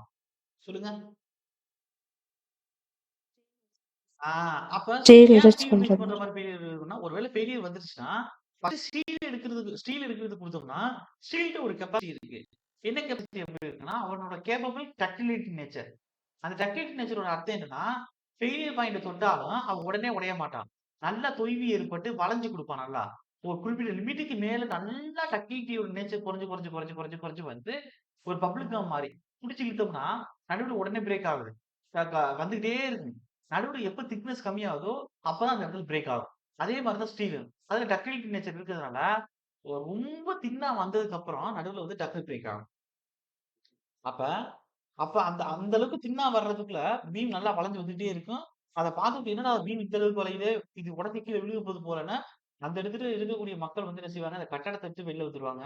இல்லாட்டி அந்த ஃப்ளோர்ல இருக்கக்கூடியவங்க அந்த ஃப்ளோர காலி பண்ணி கீழ ஓடியாந்துருவாங்க. எல்லாருக்கும் என்ன சொல்றேன் புரியுதா உங்களுக்கு? ஓகே. இப்ப நான் சொன்ன கண்டிஷன் படி Yes, sir. பார்க்கும்பொழுது, ஸ்டீல் தான் ஃபர்ஸ்ட் ஃபெயிலியர் ஆகும். இப்ப ஃபர்ஸ்ட் கண்டிஷன் பேலன்ஸ் செக்ஷன் என்ன செய்யும்? 50% கான்கிரீட், 50% ஸ்டீல்ன்னு சொன்னோம்னா, அந்த இடத்துல என்ன அர்த்தம்? கான்கிரீட்டும், ஸ்டீலும் ஒரே நேரத்துல ஃபெயிலியர் ஆகும். அப்ப அந்த கண்டிஷன் எடுக்கலாமா? 2ம் ஒரே இடத்துல ஃபெயிலியர் எடுக்கலாமா? ஒரே இடத்துல ஃபெயிலியர் ஆகும்போது, ஸ்டீல் ஃபெயிலியர் ஆகும்போது அது பிரச்சனை இல்ல. நல்ல சமத்தா இருக்கு. கொஞ்ச நேரம் கழிச்சு தான் உடையும். ஆனா கான்கிரீட் என்ன செஞ்சிரும்? ஃபெயிலியர் பாயிண்ட் தொட்ட உடனே. அடுத்த நிமிஷம் அடுத்த மினிட்ஸே என்ன ஆயிரும்? அடுத்த செகண்ட்ஸே என்ன ஆயிரும்? ஃபெயிலியர் தொட்ட உடனே. 2 துண்டா உடைஞ்சு கீழ விழுந்துரும். அப்ப இந்த கண்டிஷன் எடுக்கக்கூடாது பேலன்ஸ் செக்ஷன். அடுத்து ஓவர் ரீஇன்போர்ஸ் பண்ணுவாங்க. ஓவர் ரீஇன்போர்ஸ்மென்ட் என்ன இருக்கும்? ஸ்டீல் அதிகமா போட்டிருக்கிறதுனால, ஸ்டீல் லேட்டா தான் உடையும். ஏன்னா, அதான் அளவுக்கு அதிகமா ஸ்டீல உள்ளுக்குள்ள கொண்டு போய் போட்டிருக்கோமே. அப்ப கான்கிரீட் கம்மியா இருக்கிறதுனால, அது ஃபர்ஸ்ட் ஃபெயிலியர் ஆகும். அப்ப கான்கிரீட் ஃபர்ஸ்ட் ஃபெயிலியர் ஆச்சுன்னா என்ன ஆகும்? நீங்க என்னதான் ஸ்டீல் அளவுக்கு அதிகமா போட்டிருந்தாலும், உள்ளுக்குள்ள இருக்கக்கூடிய கான்கிரீட் என்ன செஞ்சிரும்? இந்த பெரிய, பெரிய கான்கிரீட் போட்டிருப்பீங்க. அதெல்லாம் என்ன செய்யும்? உடைஞ்சு கீழ இருக்கக்கூடிய மண்டையில விழுந்துரும். அப்ப என்ன செய்யும்? ஓவர் ரீஇன்போர்ஸ்மென்ட் நம்ம எடுக்கக்கூடாது. அண்டர் ரீஇன்போர்ஸ்மென்ட் என்ன செஞ்சிருக்கோம்? கான்கிரீட் அதிகமா போட்டிருந்தாலும், ஸ்டீல் கம்மியா இருந்தாலும், அது ஒரு செக்ஷன் லிமிட் வேல்யூல ஆனா ஸ்டீல் ஃபர்ஸ்ட் ஃபெயிலியர் ஆகும்போது, உடனே அது ஃபெயிலியர் வந்து வெளிப்படுத்தாது. டைம் குடுக்கும். Take time. நம்ப அங்கேருந்து தப்பிச்சு வெளில போறதுக்கு. சேஃப்டி ஓரியன்டடா. அப்ப ஸ்டீல் ஃபர்ஸ்ட் ஃபெயிலியர் ஆகக்கூடிய இந்த மோட்ல இருக்கக்கூடிய இந்த அண்டர் இம்போர்ட்ஸ் மட்டும் தான் நம்ம டிசைனுக்கு பிரிப்பேர் பண்ணணும். Sir clear? எல்லாருக்கும் புரியுது என்ன சொல்றேன்னு? ஓகே. அப்ப ரியல் லைஃப்ல நீங்க டிசைன் சார். Yes, பண்ணக்கூடிய sir. மெம்பர்ஸ் எல்லாமே என்ன இதுல வரும் உங்களுக்கு? லிமிட் ஸ்டேட் தான். லிமிட் ஸ்டேட்ல என்ன? அண்டர் ரீஇன்போர்ஸ்மென்ட்டா? பேலன்ஸ் செக்ஷனா? ஓவர் ரீஇன்போர்ஸ்மென்ட்டா? அதனால தான் Under it. நீங்க பாருங்க அண்டர் ரீஇன்போர்ஸ்மென்ட் டிசைன் பண்ணிட்டு இருக்கீங்க. ஒரு செக்ஷன் எடுத்து இந்த செக்ஷன் ஒரு 400க்கு எஃபெக்டிவ் டெப்த் 400க்கு பிரெத் 300க்குன்னு நீங்க எடுத்தாலும், இதுல இங்க ஒரு 3 ஸ்டீல குடுத்துருப்பீங்க. இங்க டபுள் லைன் படிச்சோம்னா, இங்க ஒரு 2 ஸ்டீல குடுத்துருப்பீங்க. மீதி இருக்கக்கூடிய எல்லா பிளேஸ்லயும் யார் உட்கார்ந்திருப்பான்னா, கான்கிரீட் உட்கார்ந்திருப்பா. அப்ப கான்கிரீட்டோட கம்பேர் பண்ணும்போது ஸ்டீல் வந்து மொத்த கிராஸ் செக்ஷன்ல அண்டரா தான் இருக்கும். கம்மியா தான் இருக்கும். சார் கிளியரா? ஓகே தானே? ஓகே. இப்ப ஒரு கான்கிரீட்ல உள்ளுக்குள்ள ஸ்ட்ரெஸ் எப்படி வரும் அப்படின்னா, ஒரு M20 கிரேட் இருக்கு அப்படின்னா, இதோட ஸ்ட்ரெஸ் லிமிட் எவ்வளவு? Maximum 20 Nm². கிளியரா? இதே வந்து ஒரு Fe415 எடுக்கிறோம் அப்படின்னா, ஒரு ஸ்டீலோட ஸ்ட்ரெஸ் லிமிட் என்ன? 415 Nm². கான்கிரீட்ல இது 20 ரீச் பண்ண உடனே உடைஞ்சிரும். ஸ்டீல்ல 415 ரீச் பண்ணா, அப்பதான் யீல்ட் ஆக ஆரம்பிக்கும். அடுத்து வந்து ஒரு 580 600 போய் தான் உடையும். சார் கிளியரா? கிளியர் தானே? ஓகே. இப்ப Yes, நான் sir. சொன்னது எல்லாமே கான்செப்ட். இந்த கான்செப்ட் எல்லாம் எக்ஸாம் பாயிண்ட் ஆஃப் வியூல நெறைய கொஸ்டின் கேட்டுட்டாங்க. அண்டர் ரீஇன்போர்ஸ்மென்ட், ஓவர் ரீஇன்போர்ஸ்மென்ட் வச்சு கொஸ்டின் பெரிய பெரிய வார்த்தையா குடுத்திருப்பாங்க. வாட்சிங்கன்னா அப்ப என்ன சொன்னோம்னா, அது கான்செப்ட் தான் இருக்கும். இத அப்படியே என்ன செய்யப்படும்னா, தியரட்டிக்கல் வடிவத்துக்கு கொண்டு வரப்போறேன். தியரட்டிக்கல் வடிவத்துக்கு வளவளன்னு எழுத போறதில்ல. எக்ஸாம் பாயிண்ட் ஆஃப் வியூ தகுந்த மாரி கொண்டு வரப்போறேன். ஃபர்ஸ்ட் படங்கள வரைவோம் வரிசையா. பேலன்ஸ்டு ஒவ்வொரு அண்டர் ரீஇன்போர்ஸ்மென்ட் பார்ப்போம். இங்க ஒரு ட்ரையாங்கிள்.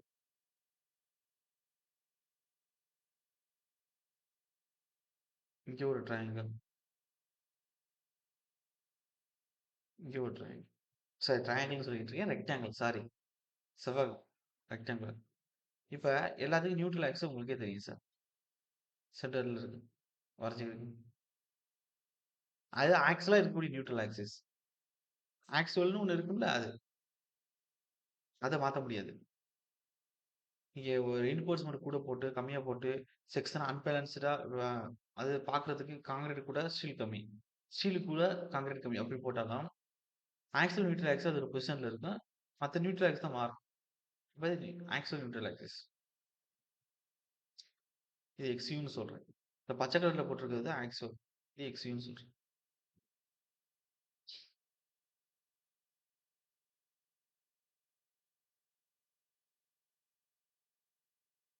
அப்ப இதுக்கு நான் டயகிராம் வரைஞ்சா இப்படிதான் இருக்கும்.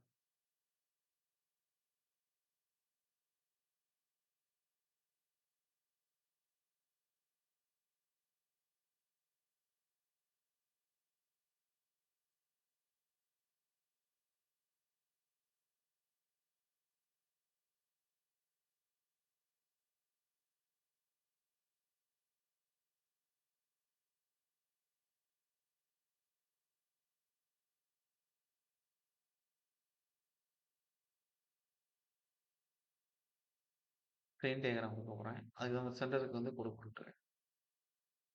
ஒரு பேலன்ஸ் செக்ஷனுக்கு பிரச்சனை இல்லை எனக்கு. ஸ்ட்ரெயின் டயக்ராம் கொடுக்கும்போது இப்படி இருக்கும்.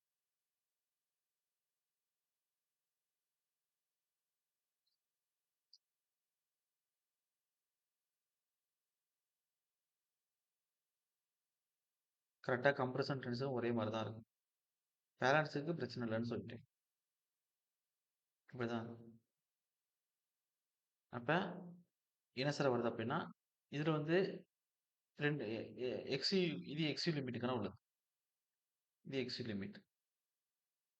இப்போ எனக்கு எக்ஸி லிமிட் பேலன்ஸ் செக்ஷன் எப்படி சார் இருக்கு? கீழே எழுதுறேன். ஒரு பேலன்ஸ் செக்ஷனுக்கு எக்ஸி லிமிட் எப்படி இருக்கு? டிஸ்டன்ஸ் ரெண்டு எக்ஸாம் கம்பேர் பண்ணுங்க. ஈக்குவல். அப்போ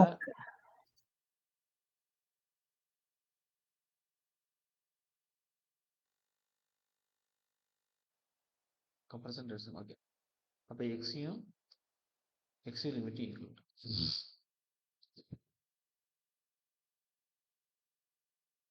அப்போ ஃபெயிலியர் எப்படி ரீச் ஆகும்? ஒரே நேரத்தில் concrete steel at same time ரெண்டும் ஒரே நேரத்தில் ஃபர்ஸ்ட் கிளியரா அது புரியுதானே? ஓகே. இப்போ இங்கே வாங்க. இது ஆக்சல் நியூட்ரல் ஆக்சிஸ். பச்சை கலர் கூட ஆக்சலா இல்லை எக்ஸி. ஓகே. இப்போ என்ன செய்யணும்னா உங்களுக்கு பணம் கொடுக்கும்போது புரியும் உங்களுக்கு.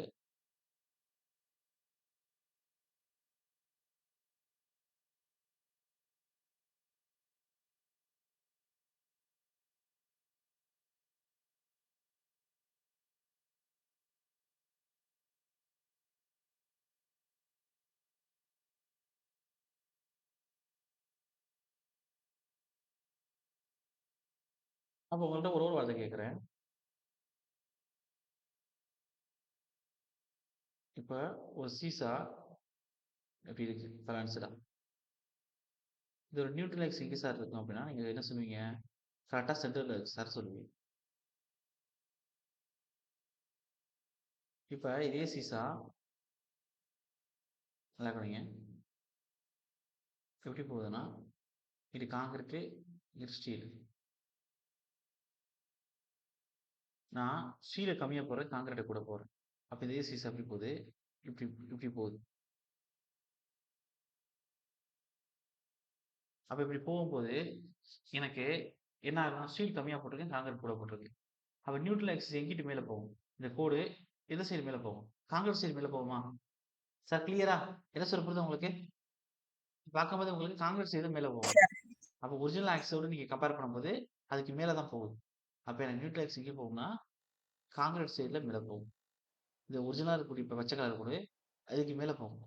அது மேலே போகக்கூடியதான் இங்கே. முதல்ல பார்த்தீங்கன்னா கரெக்டாக அந்த பச்சை கலர் கூட்டிலேயே அது வெட்டினுச்சு. ரெண்டு கம்ப்ரசிவ் டென்சில்ஸ் ஒன்று பிரியுது, அதில் வெட்டினுச்சு. இப்போ எங்கே வெட்டியிருக்கு? உங்களுக்கு ஸ்டீல் கம்மியாக போட்டிருக்கேன், காங்கிரீட் கூட போட்டிருக்கேன். அப்போ என்னது இருக்கு? கம்ப்ரசிவ் டென்சில்ஸ் ஒன்று தன்னோட ஒரிஜினல் ஆக்சிஸ் மேலே போயிருக்கு. அது சாயப்பூர் சீசா. கிளியரா உங்களுக்கு தெரியுங்க? இந்த டயக்ராமில் உள்ள இதுதான் எக்ஸி லிமிட்னு தெரியும். சார் இப்போ எக்ஸி லிமிட் எக்ஸியோட கம்பேர் பண்ணுங்க. என்ன ஆகும்? எது அதிகமாக இருக்கு? எக்ஸி அதிகமாக இருக்கா? எக்ஸி லிமிட் அதிகமாக இருக்கா? மாற்றி சொல்லிட்டு இருந்தோம். கரெக்டாக தான் சொல்லியிருக்கேன் சார். அப்போ இப்போ இந்த நியூட்ரல் ஆக்சிஸ் இங்கே போயிடுச்சு. ஒரு சின்ன விஷயம் கரெக்ஷனா. அப்போ நியூட்ரல் ஆக்சிஸ் இங்கே போனுச்சுல, அப்போ இங்கே போயிடுச்சு.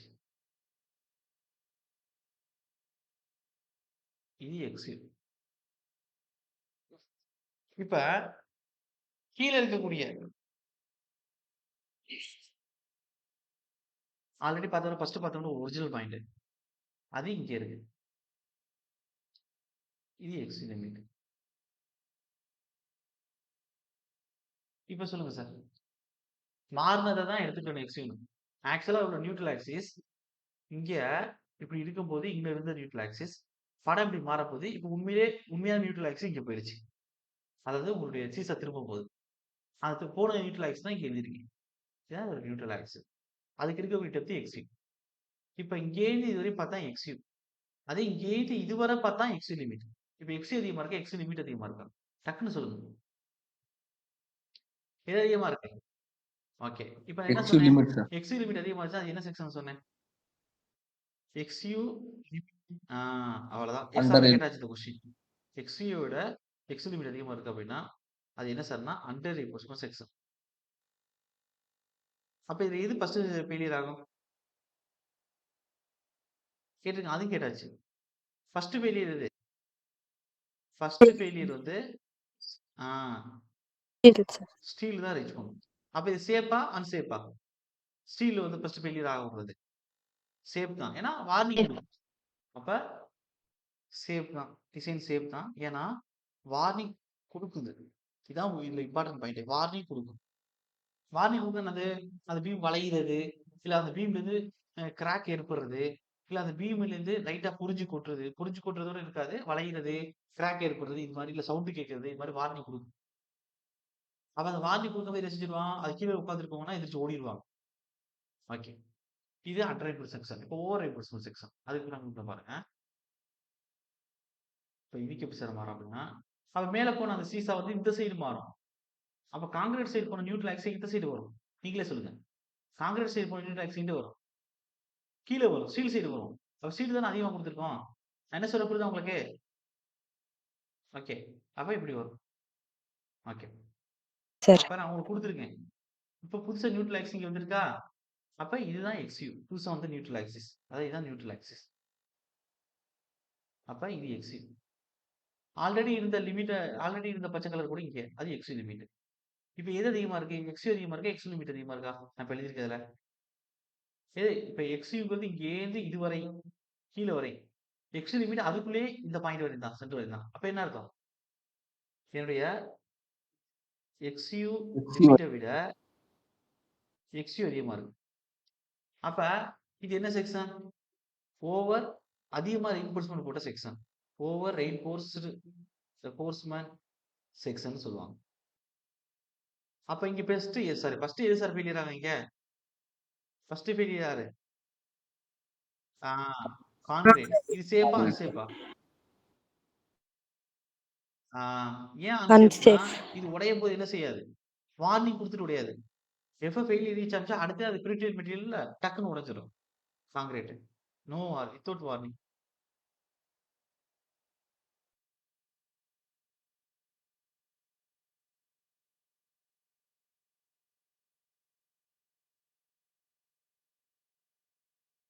Not prepared for design. அப்ப இனிமே இத பத்தி கான்செப்ட்ல ஒரு கொஸ்டின் கேட்பாங்கங்கிறதுக்காண்டி இந்த இடத்துல பேசணும். ஆனா இனிமே எஸ்சில எங்கேயுமே இத திரும்பி பார்க்க மாட்டோம்.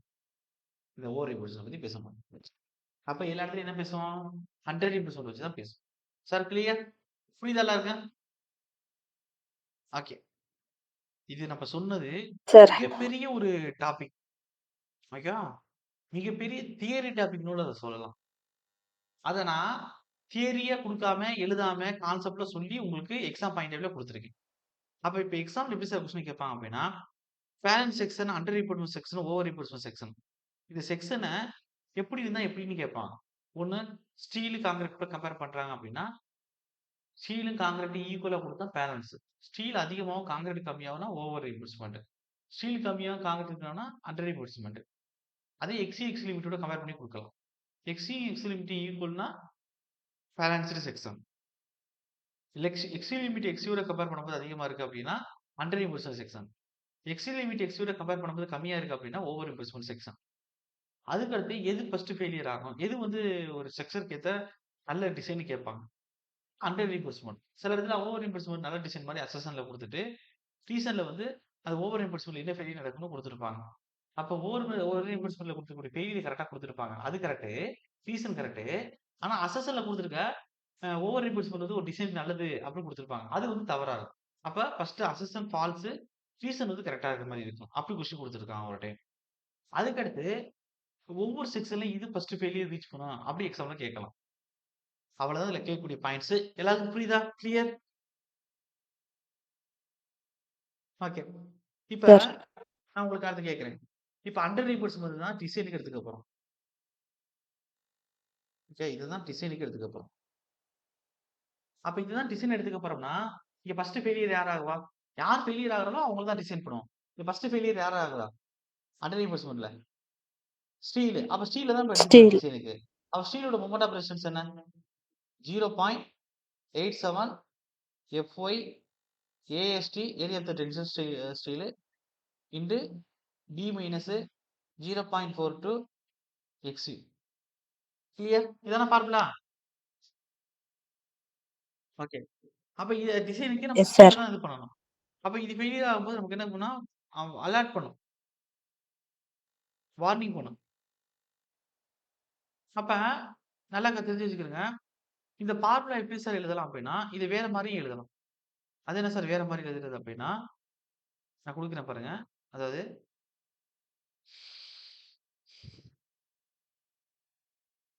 இது பார்த்திருக்கீங்களா?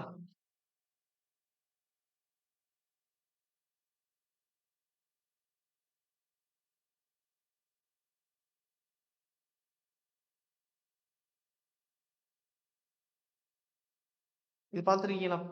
சொல்லுங்க. பார்த்திருக்கீங்க தானே? x ஈக்குவல் டு மேல ஃபார்முலா. ஓகே. இப்ப இந்த இடத்துல இந்த ஃபார்முலா அப்ளை பண்ண போறோம். அப்படி அப்ளை பண்ணோம்னா, எப்படி சார் வரும் அப்படின்னா, ஃபைனல் வடிவம் குடுக்குறேன் எக்ஸாம் பாயிண்ட் ஆஃப் வியூல. அப்ளை பண்ணா, எல்லாத்தையும் ஃபைனலா அப்ளை பண்ணி 0.87 வெளில எடுத்துருவோம். இப்போ 0.87 வெளில எடுத்து FY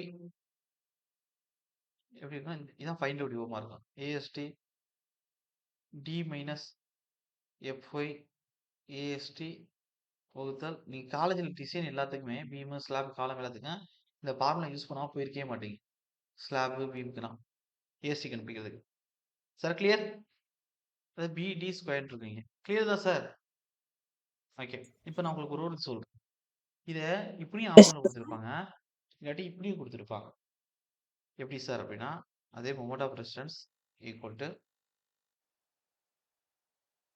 FY AST into D. அப்போ உள்ளுக்குள்ள 1 minus FY AST FCK B into D.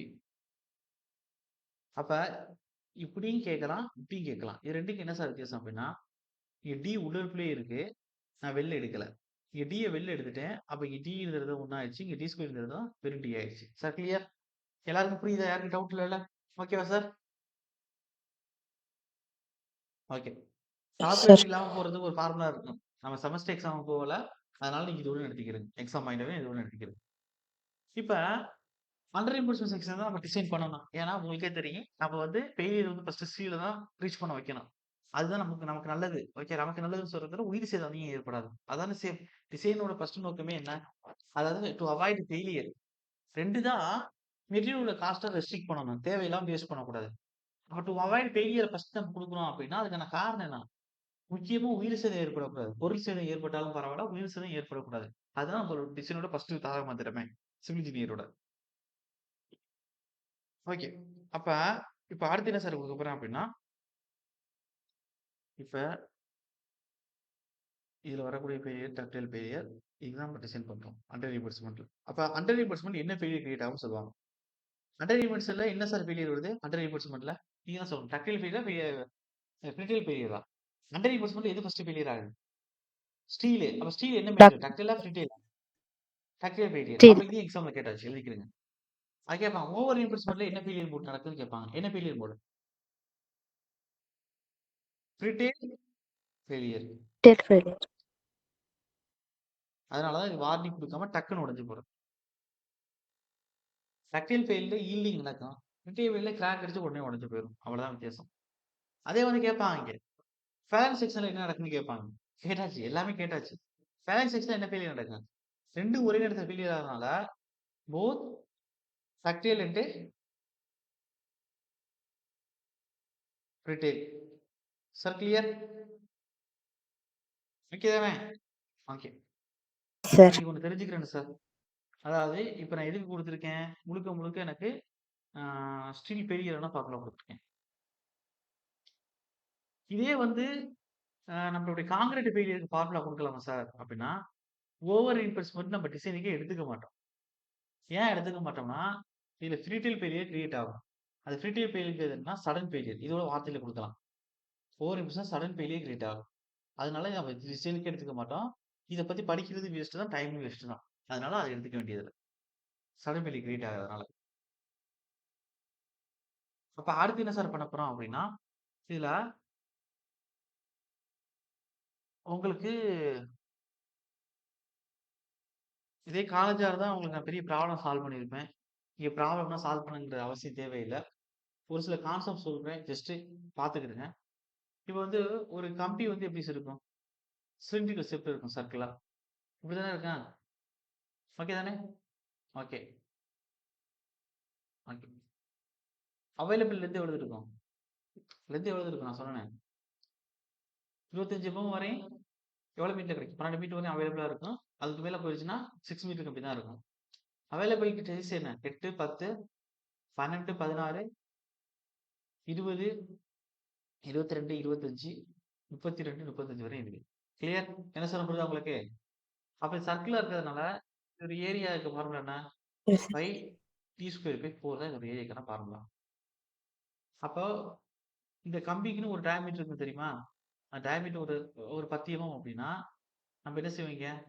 3.14 into 10 into 10 D²க்கு பதிலா கீழ 4. அப்ப இந்த 100 314 அளவு இருக்குன்னா 314ன்னு வந்துரும். கீழ 4 இருக்கும். ஈரெண்டா 4, 5 2 30, 7 2 14. அப்ப 1 2 2, 7 2 14, 8 2 16, 5 2 10. அப்ப 78.5 mm² தான் இதோட ஏரியா. இது இந்த 10 mm கம்பியோட ஏரியா. சார் கிளியரா? புரியுது தானே? ஓகே.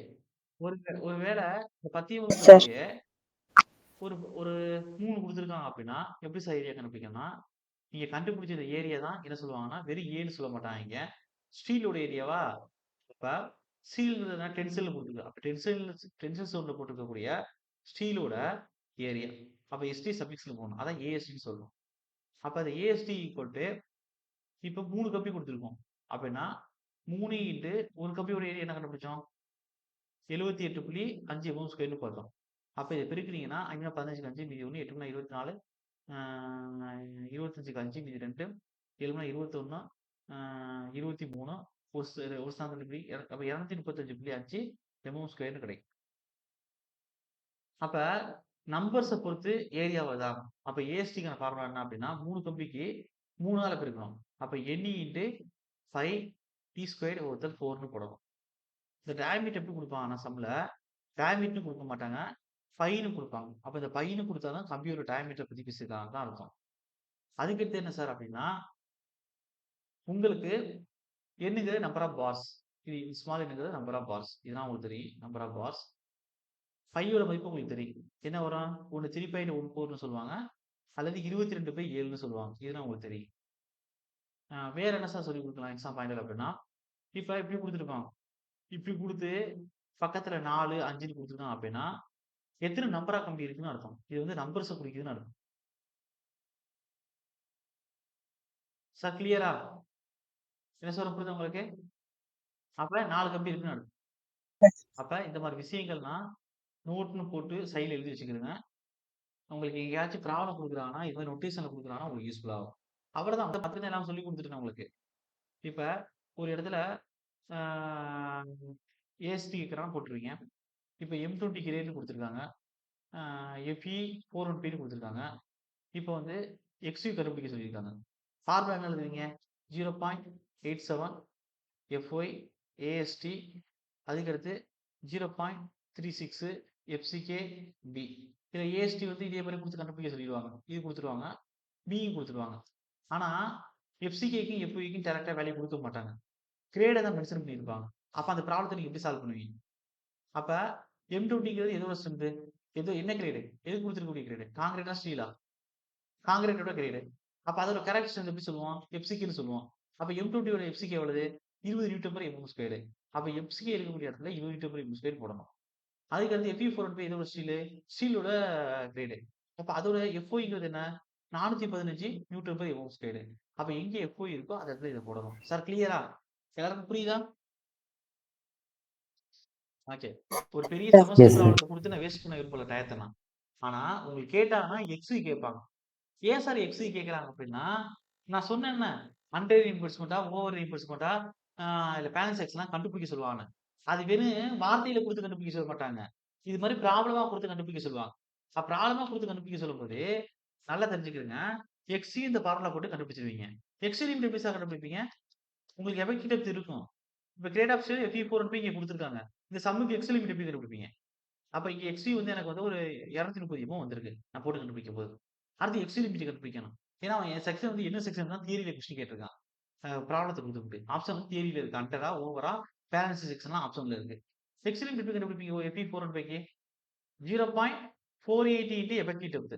அப்ப எஃபெக்டிவ் டெப்த் போடும்போது எனக்கு என்ன வருது? 0.48 ஓட பெருக்கும் பொழுது, ஒரு எவ்வளவு வருதுன்னா எனக்கு ஒரு 280 எமோ வருது. இப்ப என்ன செய்வீங்க? எக்ஸ்வி லிமிட்டையும் எனக்கு வந்திருக்கக்கூடிய எக்ஸ்வியோட வேல்யூயும் கம்பேர் பண்ணுவீங்க. அப்ப 280 தான் 230 விட அதிகம். அப்ப எக்ஸ்வி லிமிட் தான் அதிகமா இருக்கு. அப்ப இந்த செக்ஷன் என்ன செக்ஷன்? என்ன section sir? Under expose section under இருக்கும். ரீஇன்பர்ஸ்மென்ட். ப்ராப்ளம் குடுத்து உங்களுக்கு என்ன செக்ஷன்னு கேட்பாங்க. ரெடி ஆயிக்கிறணும் அதுக்கு நான் நீங்க. சார் கிளியரா? புரி ஓகே தானே எல்லாருக்கும்? புரியுதா? Okay sir. அதுக்கடுத்து வேற என்ன சார் கொஸ்டின் இதுல கேட்கலாம் சார். அப்படின்னா, அதோட நிறுத்திக்கலாம். எக்ஸ்வியோட நிறுத்திக்கலாம் அவங்க. எக்ஸ்வி வந்து கண்டுபிடிக்கிற மாரி நிறுத்தி நம்ம சொன்னது எல்லாமே எக்ஸாம்ல கேட்ட கொஸ்டின்ஸ் சார். இப்ப எக்ஸ்வியோட அவங்க நிறுத்திருக்காங்க. எங்களுக்கு வந்து நியூட்ரலாக்ஸ் ஒரு டெப்த் எவ்வளவு இருக்கும்? அப்படி கிரேட் ஆஃப் ஸ்டீல் குடுக்குறது. 4 கம்பி டயாமீட்டர் 12 எம்எம் அப்படின்னு குடுக்குறது. அப்ப நம்ம அதுல இருந்து ஏஎஸ்டி கண்டுபிடிக்கிறதுன்னு இன்னைக்கு நான் சொல்லிக் குடுத்தேன். இப்ப அடுத்து என்ன சார் கொஸ்டின் அப்படின்னா, எக்ஸ் லிமிட் வந்து கேட்பாங்க சார். அதாவது நெறைய டேட்டா குடுத்து உங்கள குழப்பறதுக்காண்டி குடுத்திருப்பான். குடுத்துப்புட்டு அவன் கேட்டது லிமிட்டிங் நியூட்ரல். இப்ப உங்களுக்கு நான் சொல்றேன். 400க்கு 200 எம்எம்ல ஒரு ரெக்டாங்குலர் பீம் இருக்கு. இதுல மொத்தம் 4 கம்பி நான் குடுத்திருக்கேன். ஒவ்வொரு கம்பியோட டயாமீட்டரும் அ உங்களுக்கு எவ்வளவு இருக்குன்னா, ஒரு 12 எம்எம் கம்பி குடுத்திருக்கேன். இப்ப இதுல பாட்டம் ரீஇன்போர்ஸ்மென்ட் வந்து எத்தன அரேஞ்ச்மென்ட் 4 கம்பி குடுத்திருக்கேன். ஒவ்வொரு டைமும் உங்களுக்கு 12 எம்எம் சொல்லிட்டேன். இப்ப இதுல வந்து M20 கிரேட் கான்கிரீட் யூஸ் பண்றேன். Fe4 and best type of steel use பண்றேன். இந்த பீம்ல கவர் திக் எவ்வளவு குடுத்துருக்கேன்னா, ஒரு 15 எம்எம் கவர் வந்து குடுத்திருக்கேன். சரி 25 குடுத்துருக்கேன்னு வச்சுக்குவோம். பீம்ல 25 கவர் குடுத்திருக்கேன். ஆ குடுத்திருக்கேன்னு சொல்லிட்டு அவங்க என்ன கேட்கறாங்கன்னா, இவ்வளோ டேட்டா குடுத்துட்டு, லிமிட்டிங் நியூட்ரல் ஆக்சிஸ் என்ன? அப்படின்னு கேட்கறாங்க. இப்ப நீங்க என்ன செய்வீங்க? இவ்வளோ டேட்டாவ எடுத்து உட்கார்ந்துட்டு அந்த ஃபார்முலா, இந்த ஃபார்முலா போட்டு எழுதிட்டு கிடப்பீங்களா? இப்ப என்ன செய்வீங்க நீங்க? அவன் என்ன கேட்டிருக்கான்? எக்ஸ் லிமிட் கேட்டிருக்கான். அப்ப எக்ஸ் லிமிட் குடுத்திருக்கான் அப்படின்னா, நீங்க நல்லா கவனிக்கணும். எக்ஸ் லிமிட்னா குடுத்திருக்க கிரேடு Fe415. அப்ப Fe415க்கு என்ன ஃபார்முலா எக்ஸ் லிமிட்? கேட்டிருக்கிறது தானே. 0.480 இன்டு டிங்கிறது தான் ஃபார்முலா. அப்ப அவன் சைஸ்க்கு குடுத்தாலும், எது குடுத்தாலும் நமக்கு தேவையானது இந்த எஃபெக்டிவ் டெப்த். அது தெரிஞ்சாவே இதுக்கு ஆன்சர் கொண்டு வந்துரலாம். சார் கிளியரா? ஓகே. அவன் குடுத்திருக்க வேல்யூ என்ன? Yes sir. 400க்கு 200 MM rectangular size beam. 25 MM கவர்ன்னு குடுத்தான். 4 கம்பி யூஸ் பண்றோம். அந்த கம்பியோட டயாமீட்டர் என்ன சொன்னான்? 12 எம்எம்னு சொன்னான். சார் கிளியரா? இந்த டேட்டாவுல இருந்து உங்களால எப்படி எஃபெக்ட் எடுத்து கொண்டு வர முடியும்? இங்க தான் சார். பிரச்சனை நானு. இந்த டேட்டாவுல இருந்து இந்த எஃபெக்ட் எடுத்து எப்படி கொண்டு வர போறீங்க? இப்ப உங்கள்ட்ட ஒண்ணு கேட்கிறேன். 400க்கு 200ன்னா இது பெரிய வழி 400ஆ 200ஆ? பெரிய வழி 400ஆ 200ஆ? சொல்லுங்க. 400. அப்போ ஒரு ரெக்டாங்குலர் 400. பீம்ல 400ங்கிறது எத சொல்லுவோம்? ஏன் இதுதானே சொல்லுவோம் 400ன்னு? இத தானே 200ன்னு சொல்லுவோம். பிரெத் 200, டெப்த் தான் 400ன்னு சொல்லுவோம் பெரிய வழிவ. Sir clear? கிளியர் தானே? ஓகே. இப்ப இங்க எஸ் சார். இருக்கக்கூடிய ஒவ்வொரு கம்பியோட டயாமீட்டர் என்ன குடுத்திருக்கான் அவன்? எவ்வளவு குடுத்திருக்கான்? 12 எம்எம். 12 எம்எம்னா அந்த கம்பியில நடுவுல எடுக்கும்போது என்ன வரும்? கம்பியில நடுவுல எடுக்கும்போது என்ன வரும்? 6 எம்எம்னு வரும். கீழ 6. குடுத்திருக்கக்கூடிய இந்த கிளியர் கவர் என்ன குடுத்திருக்கான்? கிளியர் கவர் என்ன குடுத்திருக்கான் அவன்? 25 எம்எம்னு குடுத்திருக்கான். இப்ப M. 4ன்னு நான் உங்களுக்கு நேத்து தான் குடுத்தேன். எஃபெக்டிவ் டெப்த் கண்டுபிடிக்கிறதுக்கு என்ன சொன்னேன்? கேப்பிட்டல் T ல இருந்து கம்பியில பாதி, கிளியர் கவர் இதெல்லாம் தான் கழிக்கணும்னு சொன்னேன். அப்ப டோட்டலா உள்ள 400, கம்பி 12/2, கிளியர் கவர் 25. அப்ப டோட்டலா உள்ள 400, கம்பியில 12ல டிவைட் பண்ணீங்கன்னா 6 மைனஸ் 25. அப்ப 400, 25 6 31. அப்ப 400 31 போச்சு அப்படின்னா, உங்களுக்கு என்ன வரும்? 300 369ன்னு கிடைக்கும் எம்எம்ல. Sir clear? கிளியர் தானே? அப்ப இந்த 369 எம்எம் தான் நீங்க சார் டிக்கு போட்டு ஆன்சர் கண்டுபிடிச்சு ஆப்ஷன பார்த்து டிக் பண்ணணும். சார் கிளியரா? எல்லாருக்கும் ஓகேவா? எஸ் நான் சார் ஆர்சிசிக்கு தனியா ப்ராப்ளம் நடத்துவேன். ஆர்சிசிக்கு மட்டும் இல்ல. எல்லா சப்ஜெக்ட்டுக்கும் முடிஞ்ச சப்ஜெக்ட்டுக்குன்னா தனியா பிடிஎஃப் குடுத்து, இந்த 4 மாசத்துக்குள்ள உங்களுக்கு அந்த பிடிஎஃப் பத்தியும் பார்த்துட்டு போங்க. ப்ராப்ளத்த பத்தியும் அப்படிங்கிற அளவுக்கு நான் நடத்துவேன். அத பத்தி நீங்க ஒரி பண்ணிக்காதீங்க. இருந்தாலும் நீங்க கான்செப்ட் தெரிஞ்சுக்கணுங்கிறதுக்காக நான் இங்கேயே நான் சொன்னேன். சார் கிளியர் தானே எல்லாருக்கும்? அடுத்து மூவ் பண்ணலாமா? ஓகே. ஓகே. அப்ப இதுல கேட்டிருக்க போலாம் எஸ் சார். சார் என்ன கொஸ்டின் கேட்டாங்கறத சொல்லிடுறேன். நல்லா அப்சர்வ் பண்ணிக்கிறங்க. எக்ஸ்ட்ரீம் லிமிட் கேட்டிருக்காங்க ப்ராப்ளத்துல. அதுக்கடுத்து ப்ராப்ளம் குடுத்து இது அண்டர் ரீஇன்பர்ஸ்மென்ட்டா, ஓவர் ரீஇன்பர்ஸ்மென்ட்டான்னு கேட்டிருக்காங்க. அதுக்கடுத்து இந்த எக்ஸ்ட்ரீம்னு சொல்லக்கூடிய ஆக்சுவல் நியூட்ரல் ஒரு டெப்த் கேட்டிருக்காங்க. இதுவரையும் எக்ஸாம்ல கேட்ட கொஸ்டின் இதான். ஒரு டைம் தான் கான்கிரீட்டோட மொமெண்ட் ஆஃப் ரெசிஸ்டன்ஸ் கேட்டிருக்காங்க. அதுக்கான ஃபார்முலா என்ன சார்? கான்கிரீட்டோட மொமெண்ட் ஆஃப் ரெசிஸ்டன்ஸ் ஒரு டைம் தான் கேட்டிருக்காங்க. அதுக்கான ஃபார்முலா என்ன? 0.87 கரெக்ட்டா நீங்க சொன்னது. FIAST into கான்கிரீட்னு D. நான் சொன்னேன். 0.36 FCK B into XC into D minus 0.42 XU. ஓகேவா? D. 0.87 வர்றதே எதோட இது வந்துரும் உங்களுக்கு? Yes. ஸ்டீலுக்கு வந்துரும். ஓகேவா? நான் கேட்டது கான்கிரீட். ஒரு டைம் Steel, கேட்டிருக்காங்க. steel. ஒரு டைம் தான் கான்கிரீட்டுக்கு Yes. கேட்டிருக்கான். எது? கொஸ்டின். ஓகே. பெரிய கொஸ்டினா குடுத்து கேட்டுச்சுன்னா, அது ஈஸி தான் ஆன்சர் போட்டு கொண்டு வரதும். ஓகே.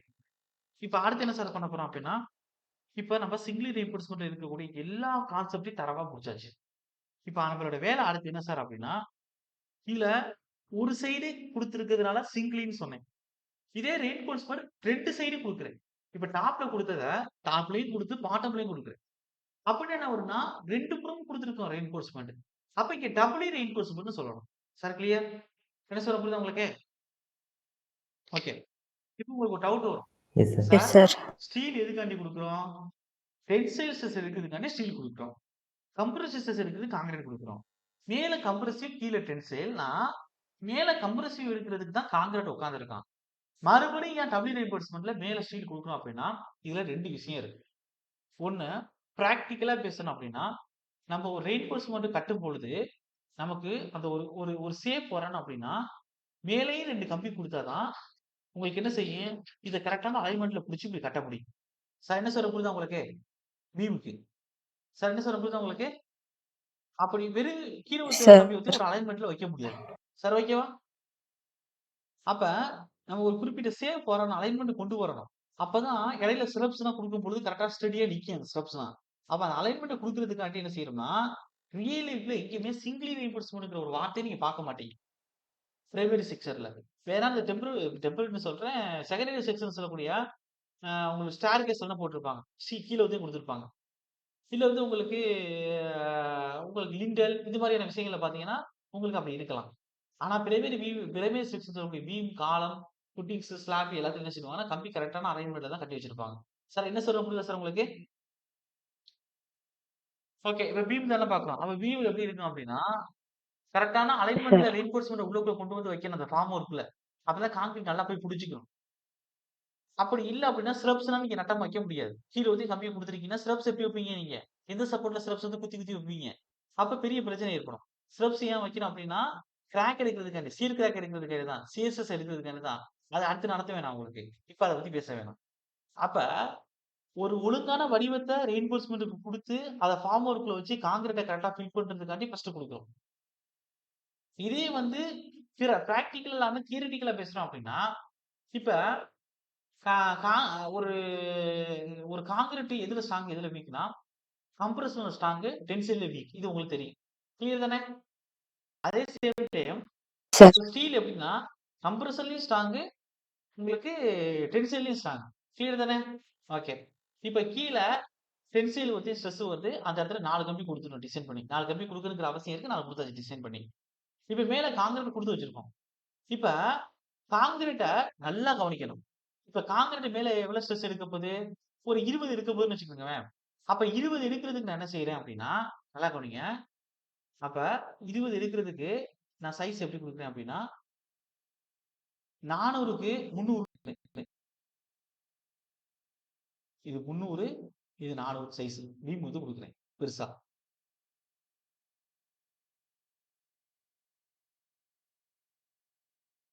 300ன்னு குடுக்குறேன். இப்ப நான் கூட ஒரு கொஸ்டின் கேட்கிறேன். என்ன கொஸ்டின் கேட்கிறேன் அப்படின்னா, நான் கரெக்ட்டா தான் குடுத்திருப்பேன்.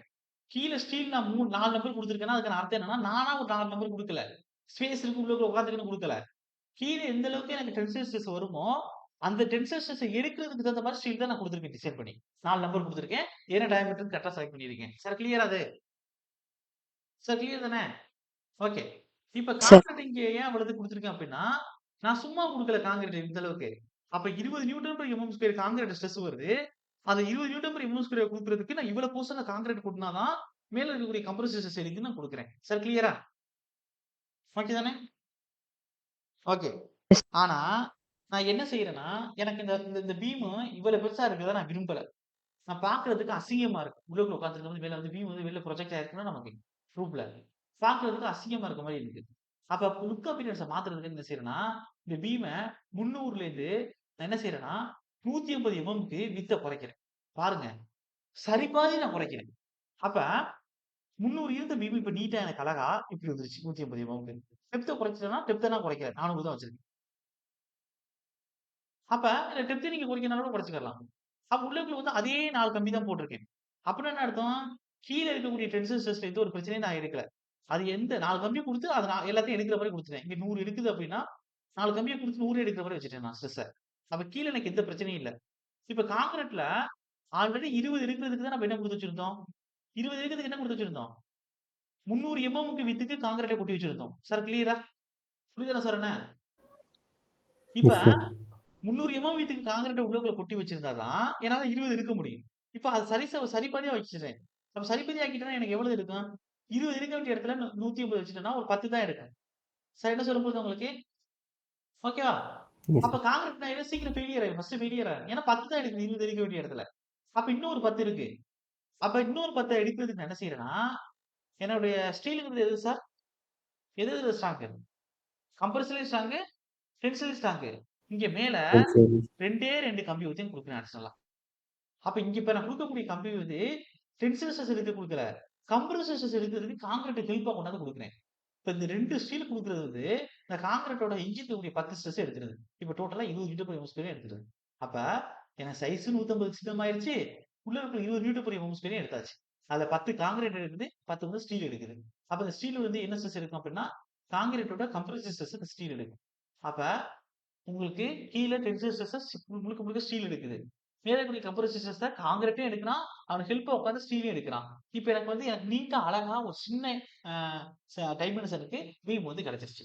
அதே சேம் டைம் எனக்கு வந்து மெம்பரும் சேஃப்டி ஆயிருச்சு. சார் கிளியரா? Sir okay. அப்ப டபுள் ரெயின்போர்ஸ்மென்ட் எதுக்காண்டி குடுக்குறோம் அப்டின்னா, தியரட்டிக்கல் பாயிண்ட் ஆஃப் வியூல பேசும்போது உங்களுக்கு தெரியும். இப்ப சொன்னது எல்லாமே. என்ன அது? உங்களுக்கு என்ன செய்யணும்? உங்களுடைய அந்த டோட்டல் டைமென்ஷனோட அளவ ரிடக்ஷன் பண்ணணும். அத ரிடக்ஷன் பண்றதுக்காண்டி குடுக்கக்கூடியது. இது ரிடக்ஷன் பண்றதுனால என்னென்ன மிச்சம்? மெட்டீரியல் காஸ்ட்டும் மிச்சம். ஏன்னா, ஒரு 2 ஸ்டீல் போடுறதோட ரேட்ட கம்பேர் பண்ணும்போது, இப்போ ஒரு ஒரு இவ்ளோ மீட்டருக்கு நீங்க பீம் போட்டுருக்கீங்க. அவ்ளோ மீட்டருக்கு ஒரு 300 வித்துக்கு நீங்க கான்கிரீட் கொட்டுறீங்கன்னா, எவ்வளோ கொட்டணும் உள்ளுக்குள்ள? சார் என்ன சார் புரியுதா உங்களுக்கு? எவ்வளோ யூனிட் ஜல்லி எக்ஸ்ட்ரா போகும்? எத்தன பேக் சிமெண்ட் எக்ஸ்ட்ரா எடுக்கணும்? அப்ப எவ்வளோ யூனிட் மணல் வந்து நீங்க எக்ஸ்ட்ரா எடுக்கிற மாரி இருக்கும். அப்ப இதெல்லாம் கன்சிடர் பண்ணி தான் நம்ம என்ன செய்றோம்னா, WREன்ஃபோர்ஸ்மென்ட் பிரிப்பேர் பண்றோம். இப்போ உங்களுக்கு ஒரு டவுட் வரும். அப்ப 2 வகையான ரெயின்போர்ஸ்மென்ட் டைப் இருக்கு. ஒண்ணு சிங்கிள் டபிள்யூ. நான் ரியல் லைஃப்ல பார்த்ததுன்னா, எல்லாமே மேலேயும் 2 கம்பி இருக்கு சார். 2 இல்ல 3 கம்பி குடுத்துருப்பாங்க. மினிமம் 2 குடுத்துருப்பாங்க. கீழேயும் ஒரு 3 டூ 4 கம்பி அரேஞ்ச்மென்ட்ல இருக்கணும். அப்ப நான் எங்கேயுமே சிங்கிள் ரெயின்போர்ஸ்மென்ட் நீங்க பார்த்தது இல்லையே சார் பார்த்தது இல்லையே சார் அப்படின்னு நீங்க பார்த்திருப்பீங்க. ஒரு ஸ்டேர்கேஸ்க்கு கீழ குடுத்துருப்பாங்க. ஒரு லிண்டலுக்கு குடுத்துருப்பாங்க. அப்ப செகண்டரி செக்ஷன் சொல்லக்கூடிய அந்த மாரி இடத்துல குடுத்துருப்பாங்க. பிரைமரி செக்ஷன் சொல்லக்கூடிய பீம்லலாம் என்ன குடுத்துருப்பாங்க அப்படின்னா, கண்டிப்பாக காலமா இருக்கட்டும், பீமா இருக்கட்டும், ஸ்லாப்பா இருக்கட்டும், கண்டிப்பாக அரேஞ்ச்மெண்ட்ஸ் எப்படி இருக்குன்னா, ஒரு WA தான் இருக்கும். பீம் பார்க்கறதுனால இங்க WA தான் இது சொல்றோம். சார் கிளியரா? ஓகே தானே? சார் அப்ப ரியல் லைஃப்ல Okay. டபுள் ரெயின்போர்ஸ்மென்ட் செக்ஷன் ஒத்தை தான் நம்ம எடுக்கிறோம். 100% சிங்கிள் ரெயின்போர்ஸ்மென்ட் நம்ம பிரிப்பேர் பண்றதே இல்ல.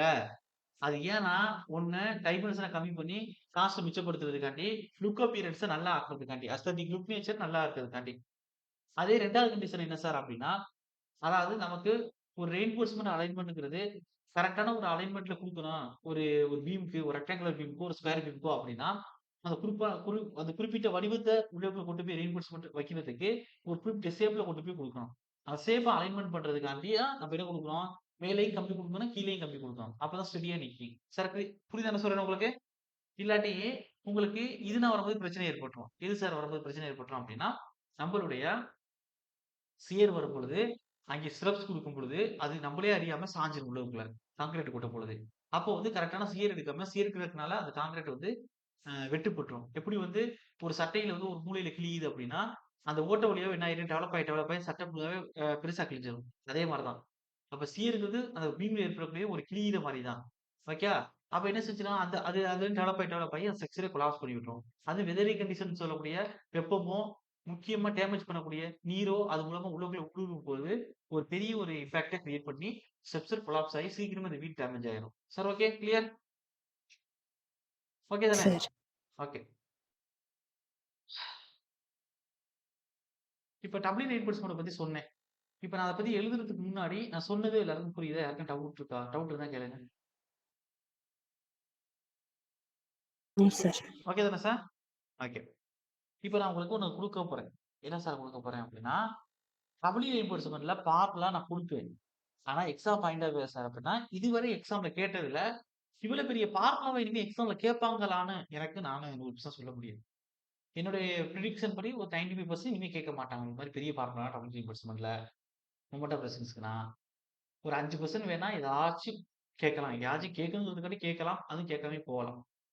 அப்ப டபுள் ரீஇன்போர்ஸ்மென்ட்ல எக்ஸாம் பாயிண்ட் ஆஃப் கொஸ்டின் இல்லையா சார்னா, இருக்கு. என்ன இருக்கு? நெசசிட்டி என்ன? நெசசரி கண்டிஷன்ஸ் என்ன? ரெக்யர்மென்ட்ஸ் என்ன? டபுள் ரீஇன்போர்ஸ்மென்ட் பிரிப்பேர் பண்றதுக்கானது. அப்படிங்கிறது குடுக்கலாம். இப்ப நான் குடுக்குறேன் பாருங்க.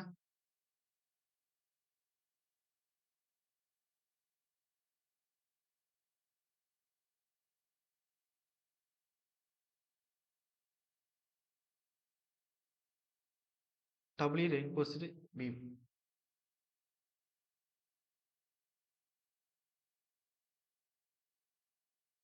ஒரு லிமிட் மெத்தட் தான் டிசைன் பண்றேன். எல்எஸ்எம்ல. ரெயின்போர்ஸ்ட் ஃபர்ஸ்ட் எடுத்தோனே இதோட டெஃபினிஷன் என்னன்னா, ரெயின்போர்ஸ்மென்ட்டோட அரேஞ்ச்மென்ட் எங்க குடுப்போம்? எங்கேயும் குடுப்போம். டென்ஷன்லயும் குடுப்போம். அதே சேம் டைம் கம்ப்ரஷன்லயும் குடுப்போம். அப்ப ரெயின்போர்ஸ்டு ஆன்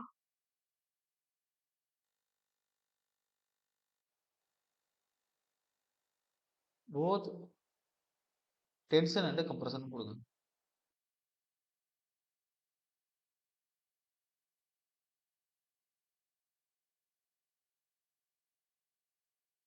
ஓகே.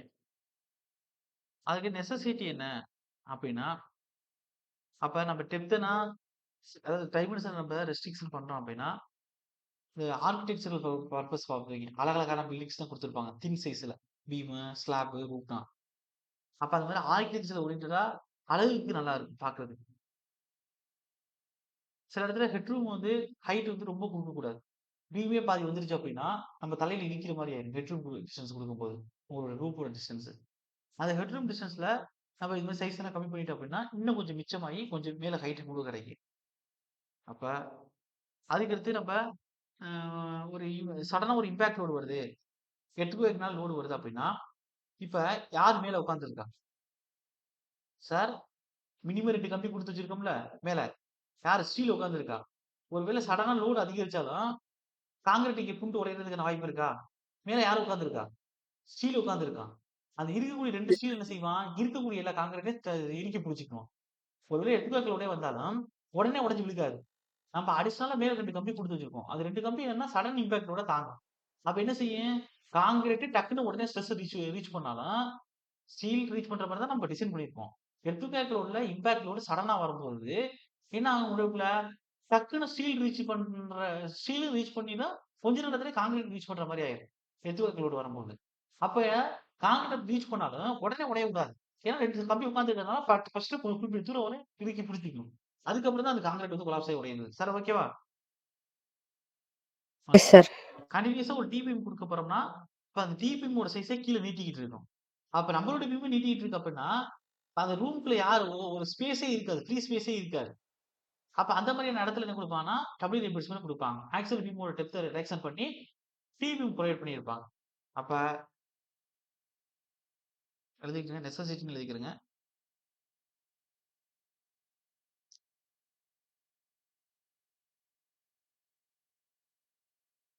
இதுல ஃபர்ஸ்ட் பாயிண்ட்.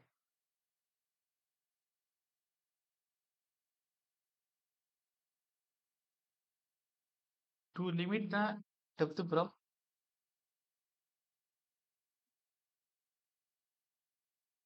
from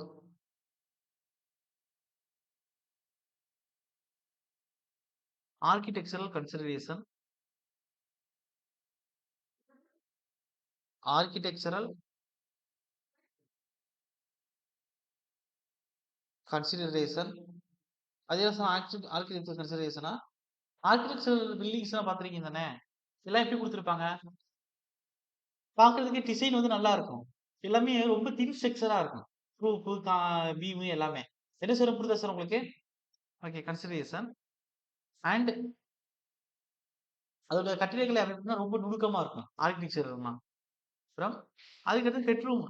இப்போ உங்களுக்கு ஹெட்ரூம் ஹைட் வந்து கம்மியா இருக்கு. ஒரு வீட்டுக்கு அப்படின்னா, நம்ம என்ன செய்யலாம்? இப்போ உங்களுக்கு தான் பார்த்துருப்பீங்க. முன்னாடிலாம் என்ன செய்வாங்கன்னா, ஆ ஹெட்ரூம் வந்து இப்ப நம்ம கூட்டி குடுக்குறோம். கொஞ்சம் ஹைட்ட வந்து இன்கிரீஸ் பண்றோம். அப்பன்னா ரொம்ப கம்மியா குடுத்துருப்பாங்க.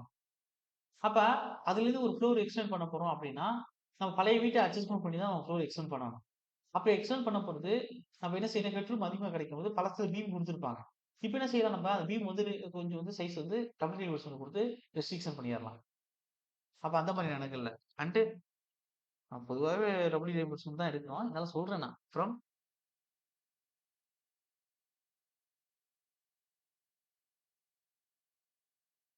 Headroom concentration.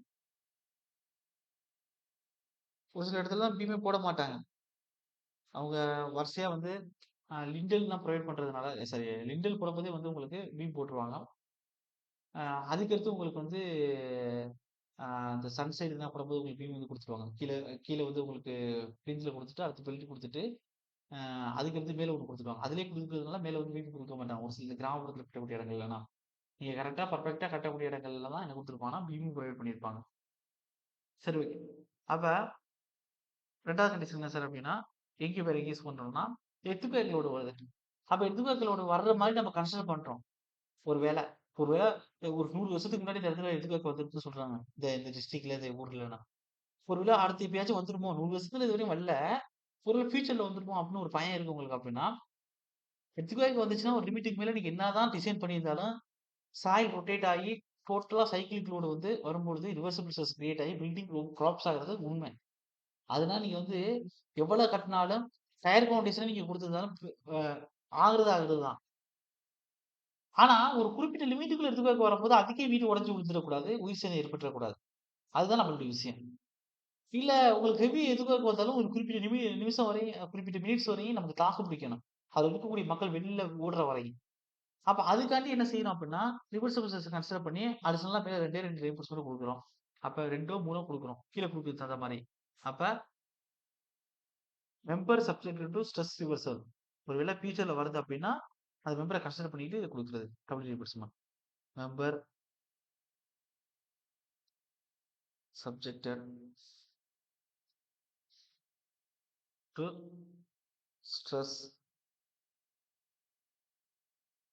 ரிவர்சல்னு குடுக்கணும். அதுக்கடுத்து சடனா வரக்கூடிய இம்பாக்ட் லோட். ஒரு கான்கிரீட் 20 நியூட்டன் பெர் எம்எஸ்கி டிசைன் பண்ணியிருக்கீங்க. திடீர்னு ஒரு 25 நியூட்டன் பெர் எம்எஸ்கி இம்பாக்ட் லோடு ஒரு ஃபிராக்ஷன் ஆஃப் செகண்ட்ல வந்துட்டு டக்குனு ரிட்டர்ன் ஆயிரும். அப்ப திடீர்னு வந்து அது வந்தது பிராக்ஷன் ஆஃப் செகண்ட்ல தான் அந்த லோடே வந்துட்டு திரும்பியிருக்கு. 25க்கு வந்து. எக்ஸ்ட்ரா 5. ஆனா கான்கிரீட் டிசைன் பண்ணிருக்கு 20. அப்ப என்ன செஞ்சிரும்? ஒரு நிமிஷம் ஒரு ஒரு 10 செகண்ட்ல வந்த லோடுனால இந்த கான்கிரீட் இந்த மெம்பரே உடைச்சு கீழ விழுந்துருமா? அப்டின்னா, நம்ம அடிஷனலா ஒரு கம்பி குடுத்து வச்சிருக்கோம். 2 கம்பி குடுத்துருக்கோம் அப்டின்னா, சடனா கூட போகக்கூடிய இந்த 5யும் இது எடுத்துரும். இந்த கம்பி எடுத்துரும். சார் என்ன சார் புரியுதா உங்களுக்கு? அது கம்பி குடுக்கல அப்டின்னா, கண்டிப்பா இது உடைஞ்சு விழுந்துரும். ஃபிராக்ஷன் ஆஃப் செகண்ட்ல வரட்டும், இல்ல 2 செகண்ட்ல வரட்டும். அத ரீச் பண்ணிட்டாவே டக்குனு உடைஞ்சிரும். என்ன சொல்றேன் புரியுதா உங்களுக்கு? கிளியர்? இப்ப டபுள் டைமென்ஷனல் குடுத்துருக்கிறதுனால, இந்த இம்பாக்ட் லோடு ஃபிராக்ஷன் ஆஃப் செகண்ட்ல வந்துட்டு போயிருந்தாலும், அது தாக்கு புடிச்சு உடைஞ்சிருக்காது. அப்ப மெம்பர்ன்னு எத சொல்றேன்னா, பீம தான் சொல்றேன். அப்ப மெம்பர் சப்ஜெக்ட் டூ இம்பாக்ட். அதுக்கு டபுள் டைமென்ஷன்ல பிரிப்பேர் பண்றோம்.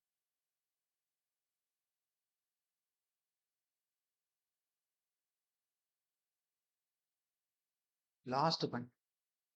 லாஸ்ட் பாயிண்ட் என்ன சார் அப்படின்னா, இப்போ உங்களுக்கு சப்போர்ட் கண்டினியூஸா டிபிஎம் வருது அப்படின்னா, நம்ம டிபிஎம் எப்படி ஸ்லாபோட அட்டாச்ல தான் போடுவோம். அப்ப நம்ம ஒரிஜினல் பீமோட சைஸ கம்மி பண்ணணும். அப்ப அந்த மாதிரி இடத்துல என்ன செய்வோம் அப்படின்னா, டபுள் ரீஇன்போர்ஸ்மென்ட் பிரிப்பேர் பண்ணுவோம். Last point. அப்ப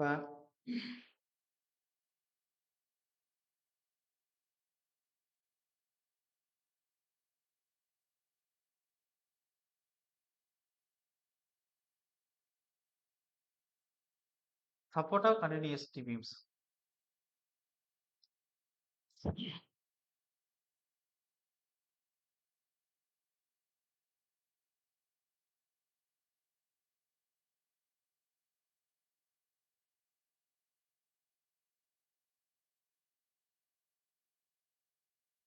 இது எல்லாமே ஒரு டபுள் ரீஇன்போர்ஸ்ட் பீம் ஏன் குடுக்கணுங்கிறதுக்கான நெசசிட்டி. அப்ப இந்த மாதிரி காரணங்கள் வரக்கூடிய இடத்துல தான் டபுள் ரீஇன்போர்ஸ்மென்ட் பீம் பிரிப்பேர் பண்றோம். அப்ப ஒரு ரீஇன்போர்ஸ்மென்ட் எப்படி சார் டபுள் ரீஇன்போர்ஸ்மென்ட் குடுப்போம் அப்படின்னா, பாருங்க. படம் மூலம் தான் குடுக்க போறேன். இப்படி தான் குடுப்போம். இப்ப எப்பயும் போல கீழ நம்ம குடுக்கணும். எத்தன நம்பரோ அத்தன குடுப்போம். டிஸ்டன்ஸ் தகுந்த மாரி. சில இதுல 5 வரை குடுப்போம். மேல வந்து நம்ம டபுள் ரீஇன்போர்ஸ்மென்ட்க்கு நம்ம குடுக்கக்கூடிய இது 2. அப்ப இது டிசைன்ஸ் எப்படி சார் பிரியும் அப்படின்னா, இந்த டிசைன் பண்ணும்போது இது இப்படி பிரியும். ரியல் லைஃப்ல பார்க்கும்போது இப்படி தான் இருக்கும் நம்ம படம். டிசைன் பண்றதுக்கு நம்ம எப்படி பிரிச்சுக்கணும் சார் அப்படின்னா, இப்படி பிரிச்சுக்கணும் 2ஆ. அதாவது இப்போ உங்களுக்கு புரியும் பாருங்க ஈஸியா. சார் இதுக்கு ஒரு ஸ்பெஷல் டிசைன் இது கொண்டு வரணும் அப்படின்னா கொண்டு வர வேண்டியதுல, ஆல்ரெடி பார்த்த விஷயத்துலேருந்து ஜஸ்ட் ஒரு சில விஷயங்கள் தான் ஆல்டர்னேட்டா மாத்த போறோம். அப்ப இந்த படத்தையே நான் எப்படி பிரிக்கிறேன் அப்படின்னா, இதே 2 ட்ரையாங்கிளா பிரிக்கிறேன். சாரி ட்ரையாங்கிள்னே வந்துட்டு ரெக்டாங்கிளா பிரிக்கிறேன். அப்ப இந்த படத்தையே நான் இப்படி இருக்க மாரி 2ஆ பிரிக்கிறேன். அப்புறம் நல்லா நீங்க கவனிக்கணும் இப்ப பார்க்க வேண்டிய விஷயத்த. நான் என்ன செஞ்சிருக்கேன்னு வந்து பாருங்க.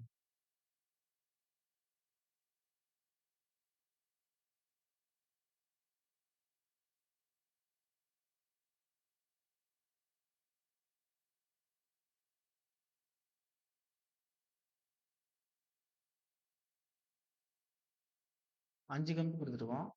1, 2, 3, 4, 5.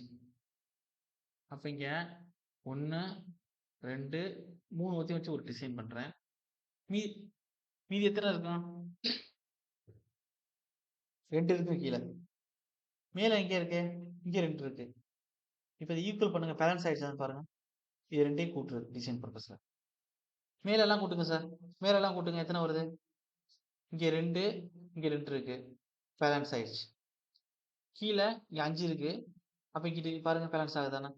இங்க 3 பிளஸ் இங்க 2 டோட்டலா 5 பேலன்ஸ் ஆயிடுச்சு. சார் கிளியரா? Left hand side right hand side balance ஆயிடுச்சா? சார் ஓகே தானே?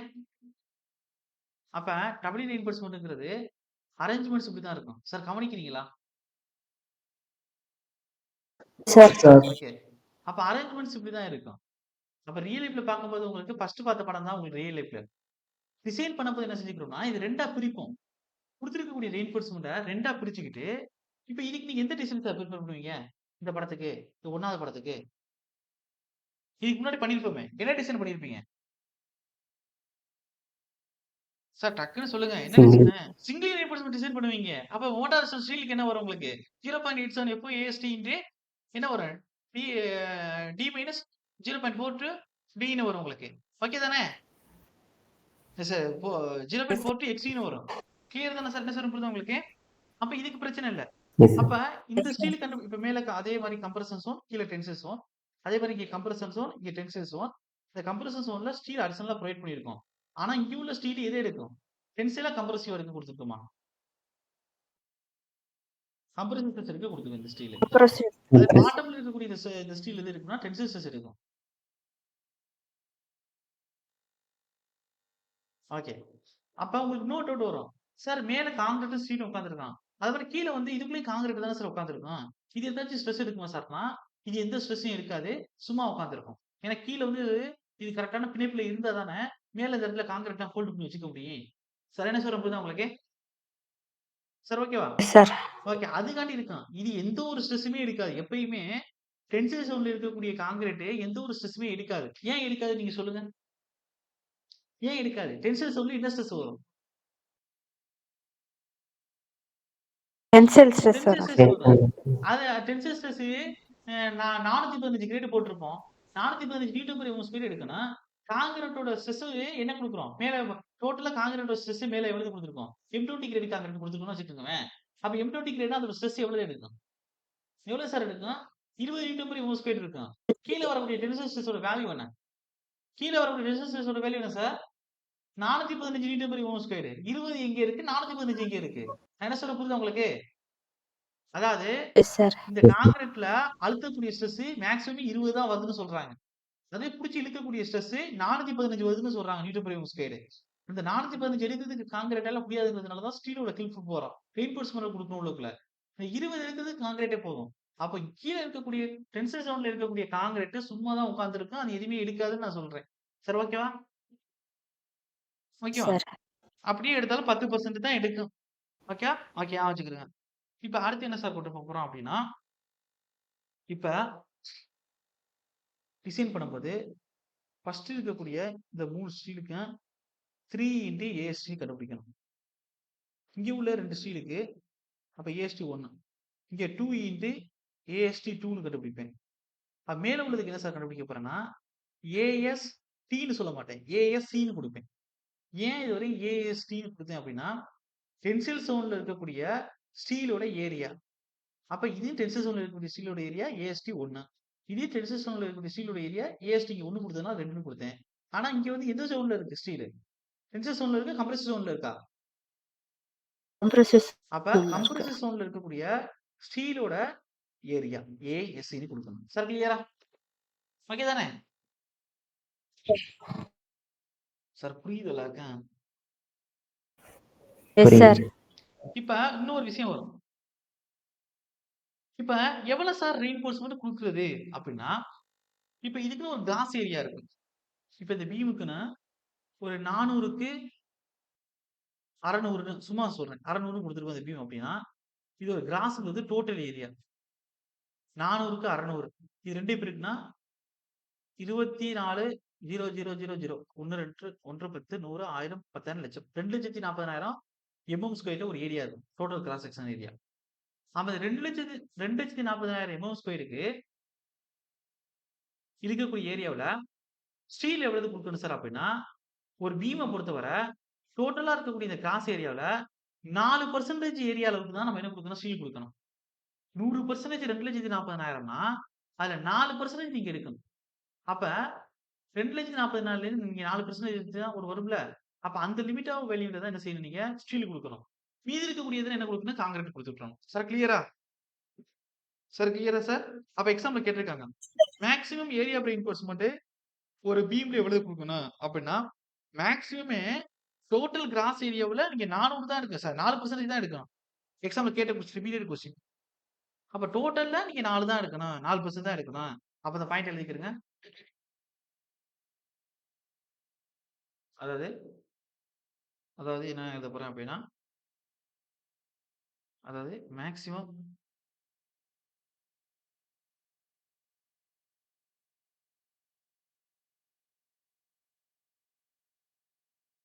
ஏரியா ஆஃப் ரெயின்போர்ஸ்மென்ட்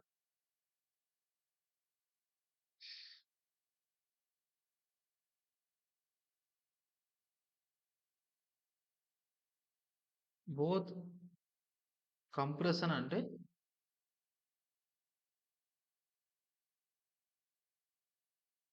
tension zone எவ்வளவு அப்படின்னா 4% ஆஃப் ஏ கிராஸ் டோட்டலா உள்ள கிராஸ் ஏரியாவுல 4% அளவுக்கு நீங்க எடுத்துக்கணும் அப்படிங்கிறத ஞாபகம் வச்சுக்கணும்.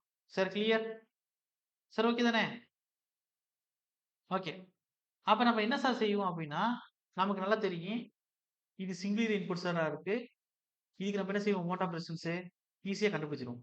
0.87 FY AST D minus 0.42 XU அப்படின்னு கண்டுபிடிச்சிருவோம். சார் கிளியரா?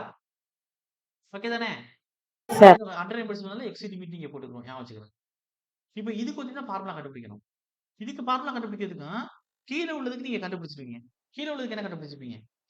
கீழே உள்ளதுக்கு என்ன கண்டுபிடிப்பீங்க? அதே மாதிரி 0.87 FY இங்க AST1 கொடுத்தோம், இங்க AST2 இன்டு D மைனஸ் 0.42 XUன்னு எழுதிடுவீங்க.